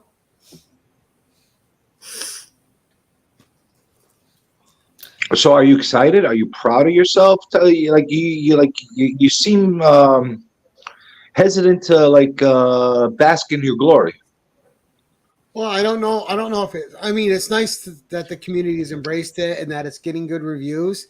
But you know me, CJ. I'm like, it's for me. I put it out, and We're so different. I would be screaming, "Look at me! Look at me! Look at me! Look at me! Look at me! Look at me!"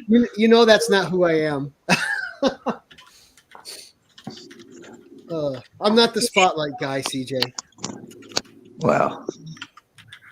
You do it more conservatively. Okay, Gary. John wants to know. Can you talk about the process of getting your book on Kindle and Amazon?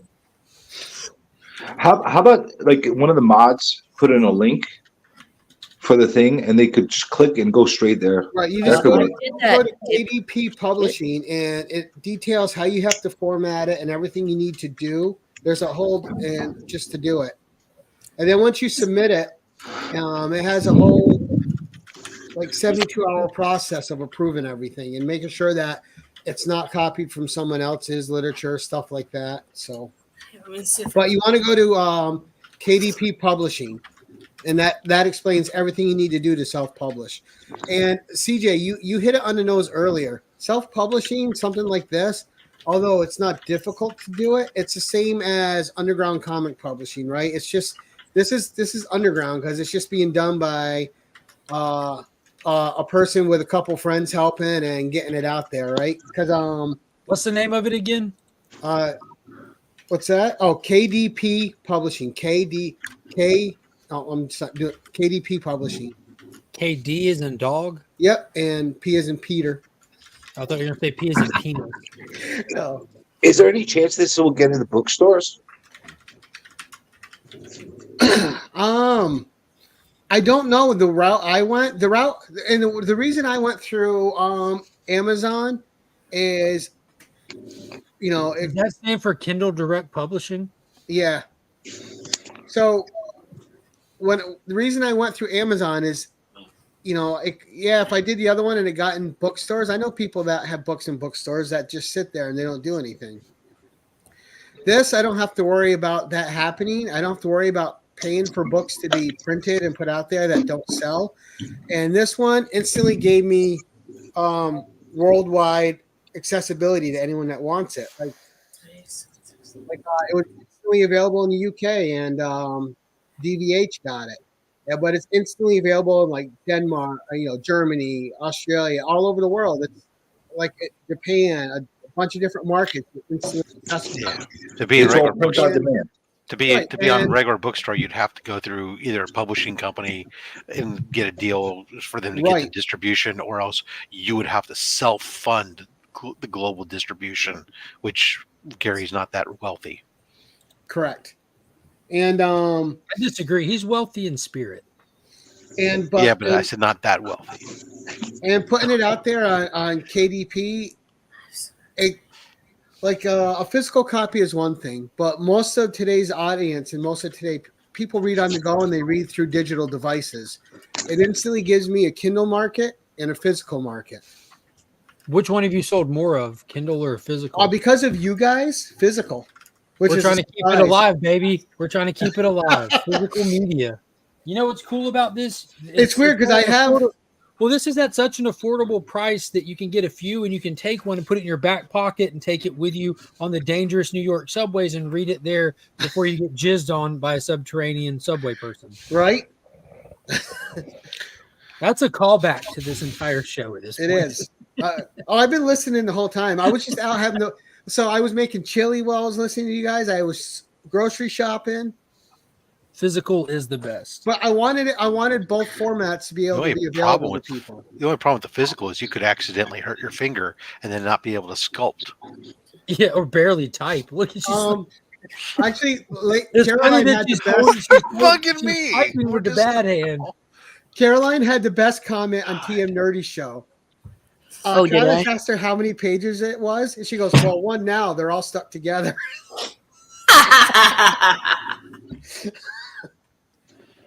It's from that need nectar, y'all. Need nectar. Oh, Caroline, when you said I'm that, still trying to I post almost it. peed myself laughing. Look, I can't say that I know anybody that's put out a book, and now I can. And I'm proud of you. Like, who has the wherewithal to say, I'm going to fucking do this? Like, that's the thing. A lot of people have pipe dreams, but very few people do it. Well, That's right. That's right. I want to fucking do That it. is Very right. good, dude. Because it forced me to do it, right? Because it's easy to keep self-doubting yourself and not do something. Yeah.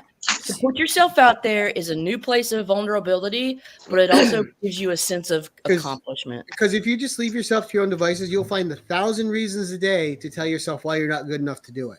Yep.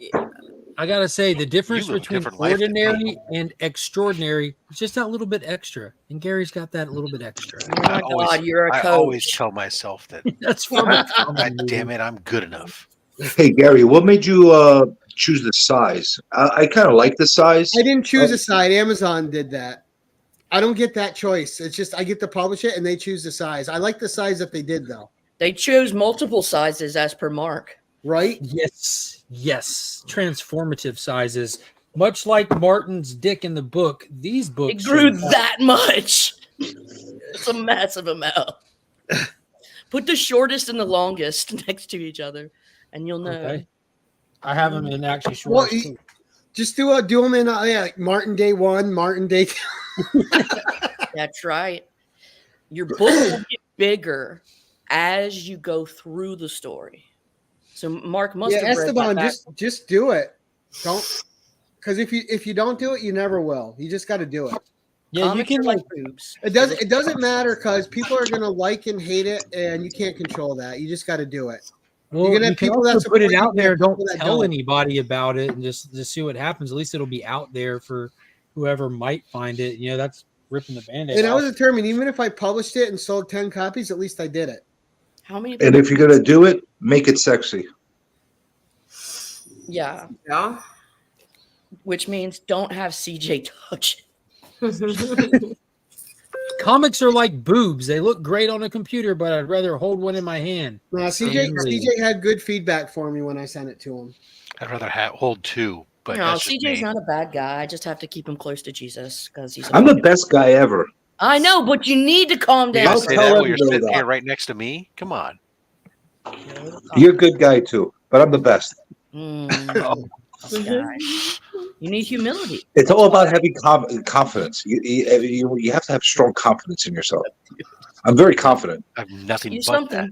There's something else. Esteban, what about getting something to the point where all you have to do is hit like the release button? Like you have it done, you have it ready. All you have to do is hit publish on the little, for example, the Kindle Direct thing. You have everything in there. You're one click away from doing it. Just get to that point.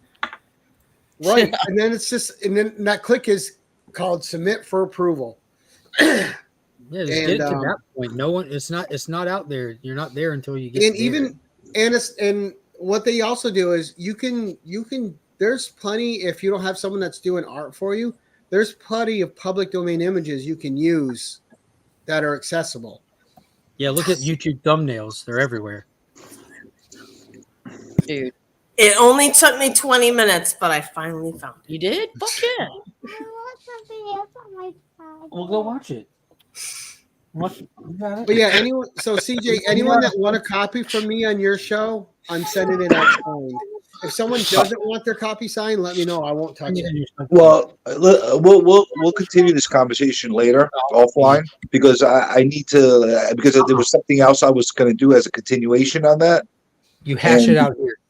And before I do that, I got to run by you because I Hash it out in completely the octagon like real men. 2 men enter, 1 man leaves. No, CJ. No, I see CJ. I've talked to CJ a lot. CJ's a good dude. Yeah, he is. You guys will never get me to bash CJ. I love Nick. He's great. Don't tell people that. Yeah, Secret. reputation. Yeah. It's secret how awesome I am.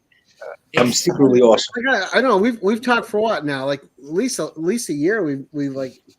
Oh yeah. On here or there. Oh yeah.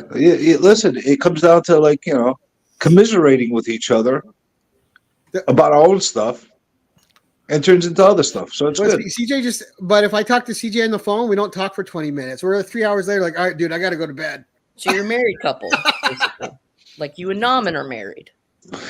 It's not my fault. You talk too much. That's a problem. I'm just listening. You have too many relationships with grown men, or CJ. Listen, you don't worry about my relationship with Gary, okay? Okay. That's for me and him. What up, comic vet? I didn't see you up there. It's gonna be in the next novel. I know it is. Yeah, there you are. The right size to get one CGC. That would be weird. Seeing my book in a holder. Yeah. Well, it's the right size to be able to do that. I would love to see an indie company discover it though, and just want to like reach out. That would be like if you're gonna dream big, right? I think that was an 80s song, right? Dream. I think it was called Dream Hard. That's the next bookmark. Give me advice, like dreams. Squash those. Cast those aside. Forget all about those. You're middle class. You have no right to have dreams and You're middle class. That is the America we live in, Rob. Yeah, that's. You may have hopes and dreams, but we have different ideas for you. We're going for you to Here. Would you mind? Definitely hold my luggage. As much as Tyler busts my balls, I can't wait till he reads it. That boy doesn't allow to say shit until he gets a tattoo. Which one? The what I do? Supposed to get a tattoo? Is that really going to happen? Tyler owes us a comics curing cancer tramp stamp. He's never gonna. He's blasé about it and everything, but now he's finally got he went from I went to a shop to start getting information to it's coming to Lee's coming to town in June when now did he agree to a size? While Lee is here, Did he agree to a time frame when he had to get it by? No, of course not. But And then whose fault is that? Rob, I feel like this is your fault. Hold on. The statements made on In the Mix that were commitments, a show which I am not a part of, I cannot be blamed for. Oh shit! You're really getting. I tried. But he's committed to getting it done while Lee Tyler and Lee were like the duo for Whack Comics for the longest time. But Lee's finally coming to America, and he's going to be Much able like to Eddie hang Murphy. out. He's going to be able to hang out for a while. Except with a different fan Yeah, farm. it's the Australian Eddie Murphy. So before Heroes Con, Tyler and Lee are going to go to the shop so they can make content out of it as well and take advantage of Lee being here and have that to do together. And So does that make Tyler Arsenio Hall? Probably. Exactly. I think I'm the only one that doesn't want to see him get this. I love that movie. What? Where is he gonna live in America? Well, he's here. He's only coming for a month. He's staying, visiting. Coming to visit. He's staying a good portion of the time with Tyler, and he's hitting the West Coast first.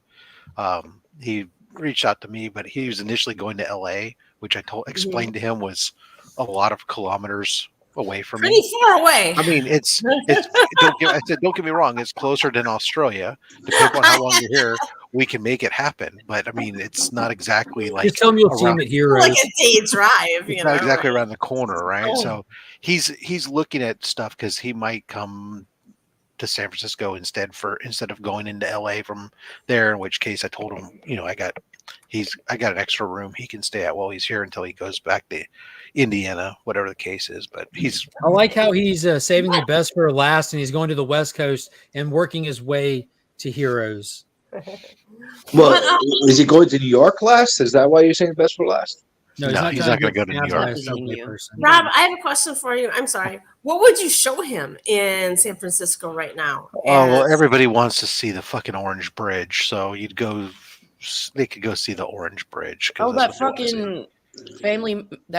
What is that? Family Matters. Full House. Shit. Full House. Yeah, I mean, people always want to go see the Golden Gate Bridge, and then you got Gate Bridge, right? Yeah, I call it the Orange Bridge. Yeah. I call it the Orange Bridge. Is that what the native people call it there? No, it's just because it's a fucking bridge and it's painted orange. The natives call it. And people, That's what you call it. It's what the indigenous it's not exciting, but people like to see it. Are you taking it for a tour on the Hobo Villages? There's all kinds of stuff to see. What about a helicopter tour around Alcatraz? What do you think I am, made of money? Yes. Yes, yeah, correct. You do. Daddy Fat Stacks. I see your wall behind you, Rob. Jesus Christ. No. Yeah. Now, on In the Mix, Mark, did he agree to what the size of the tattoo would be, or is he going to go like microscopic with it? Just that it's a tramp stamp. Yeah, well, he did the C3 logo.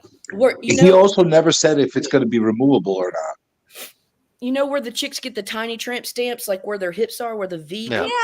comes in? That's where Tyler's going to get it. He's going to get it right on the V, like where his ovary would be. Jesus Christ. Yeah. I mean, there's Pier 30. There's all kinds of stuff in San Francisco. There's stuff in the South Bay. It all depends on what kind of stuff he wants to see. We've also got like Winchester Mystery House. We got all kinds of weird shit. We got Wine Country. We got, we can go down and see people get murdered in Oakland. Whatever you want to see. Yeah, you can go see the homeless James tour. Huh. And then what about? That's just driving down the freeway. Yeah. What about the Greens restaurant? Is that still there? I'd have to look it up. I don't know. The French Laundry is out there. He's colorblind. I think that closed. No. There was some scandal or something to do with it recently. Oh, hopefully he gets plenty of video, whatever you show him. Wow. Yeah. Well, I don't know that he hasn't decided for certain that he's coming here. So I mean, his original plans was to go to Southern California, but we've talked about potentially coming up this way, whether it be just for a day or two, or whether it be he come in here and skip LA. He doesn't know yet. He's still making his plans. So.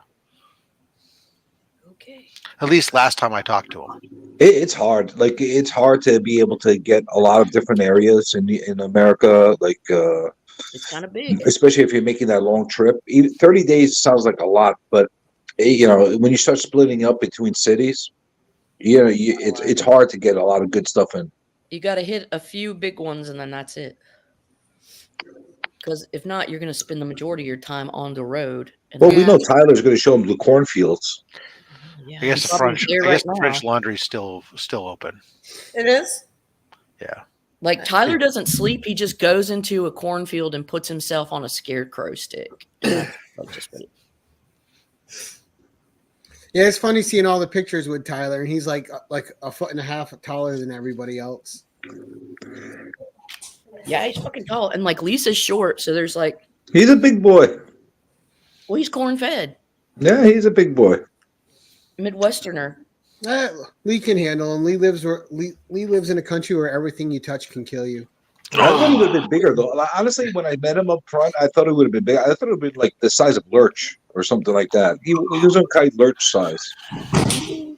To me, like the picture with him and DJ, that's Well, you're taking two like extreme opposites. You know, Lynx is not exactly you get giant the man over there. spread. You get the spread. He's no Wilt Chamberlain. Exactly. It's called phenotypic plasticity. Beckerman's shocked the hell out of me. He's a little guy. Beckerman? Yeah. He's a little big guy. He's a smiley guy. He's got a big smile. He is. You know, you hear him in real life, and he's kind of can be a skeptic. But then, like, if you just saw pictures of him, he's cheesing, always cheesing that guy.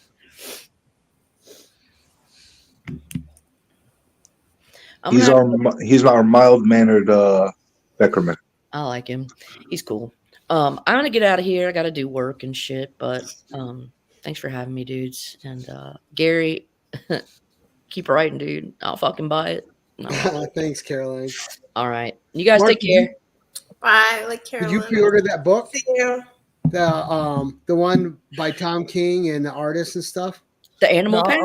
No, there's a team that's putting out a book for Dark Horse, the same team as Supergirl Woman of Tomorrow, called Helen. Celeste Everly is the artist. Yeah, thank you. I couldn't remember. I'll have to check it out. No, but I'll send you the preview page of it, Caroline. Yeah, Tom King. I like Tom. It looks great. What happened? Yeah, he has a couple indie books out that go under the radar. Love Everlasting is one from Image that I pick up. It's like think just taking the 1950s romance comics and flipping them on their head with kind of like a Westworld twist, right? The mystery that plays out, which been pretty cool. And then he's got what is it called, Dog Pound or whatever, that just started, and now this new one. How's that finger, Stephanie? Yeah, it's great. Someone asked what happened to it, and I was pushing down some trash in my kitchen, and I, caught my tip of my finger on a Fancy Feast lid. That's the story you're going to stick with? Most of it off. So it got glued back together. I'm the believer that you broke it off in someone's ass, CJ. Well, you said that. I didn't say that. Yeah, that's kind of like inappropriate. Yeah. All right. Well, Rob's like, I'm out of here. Well, no, I gotta get back. I gotta actually pay attention to work. My boss is pinging me on a few things, and so I actually have a boss that every once in a while engages me. I thought you didn't have a boss. I thought you were your boss. I'm a boss, but I'm not the boss. Are you talking about your wife, or are you talking about like a different? Oh, no! I'm not talking about my wife. My wife's asleep still. What are you talking about? My wife. It's like some city holiday. I forget. She told me what it is that they're getting off today, and I don't even remember. It was some weird something that we don't have. Okay.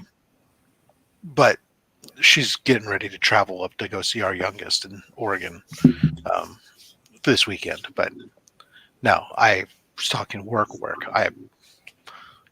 What allows me to buy comics. Buy the books behind you. Among others. Have a wonderful day at work, Rob. Au revoir. As they always say, smoke bomb.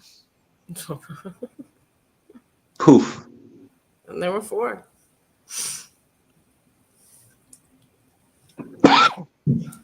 Mark, are you alive? Yeah, I'm trying to pre-order something that just dropped from McFarlane Toy Stores, but finding it is not very easy because it just dropped. All right, well, It's an Amazon exclusive, so I have to find it on a service I don't use, and it's not. See, this is a McFarlane exclusive drop, and it's not even easy to find, Gary. Right? Yeah, it's sometimes this thing's weird. But I did want to come on and personally thank you and DJ. I am gonna boot and go do some more running around before I got to pick my kid up at school, and then I have to have everything done. When I pick up my kid, he's like, "We're going straight home, right, Dad? Straight home." Yes, babe, we're going straight home. He wants to get home. He wants to eat. He wants to get online and talk to his friends and play video games, and he's got a whole agenda. But thank you, everyone. I appreciate everything. Thank you very much. And Mark, I'll see you again tonight. Well, I'm gonna get out of here too. Well, I don't want to be the last one. And head out then. I'm just gonna be hosting the stream by myself now. I'm just... You should leave. You should leave Madam over there on the screen by herself and just trust her. We can't have that. Can't do anything. I can't entertain or anything. All right. Well, I appreciate Goodbye. everybody hopping on, and anyone catching us on the rewind, to the 18 people still watching, Gary's book is pinned in the chat. That comment that's up at the top, you can click on that, and it takes you straight to the Amazon link where you can buy the book. Buy it. Buy the digital. Holy crap! I hate that. There we go. Right. Mine's coming Sunday 11th. Oh, thank you. Boom. So yeah, appreciate the purchase. You can also buy the digital and read it today, and then join us on In the Mix tonight, where you can ask Gary any question you want. If you've read it, if you haven't read it, you can record a question or send a question in to DJ Links, and we'll read it tonight on In the Mix. If you don't know how to reach DJ Links, you can send them to me, and I'll get them over to him. Just make sure it's done by 7 p.m. per his request to get it ready for the show. And we'll have some fun tonight. I'm sure we'll give some shit away. It'll be a good time. And if you watch the you saw Argyle, right, Gary? No, I have to, because I'm a big Matthew Vaughn fan. Yeah, I wanted to see this since it came out, and I haven't had it. I might try to go see it this Sunday. I might but I got to do it in between shifts because I work Sunday morning, then again at midnight.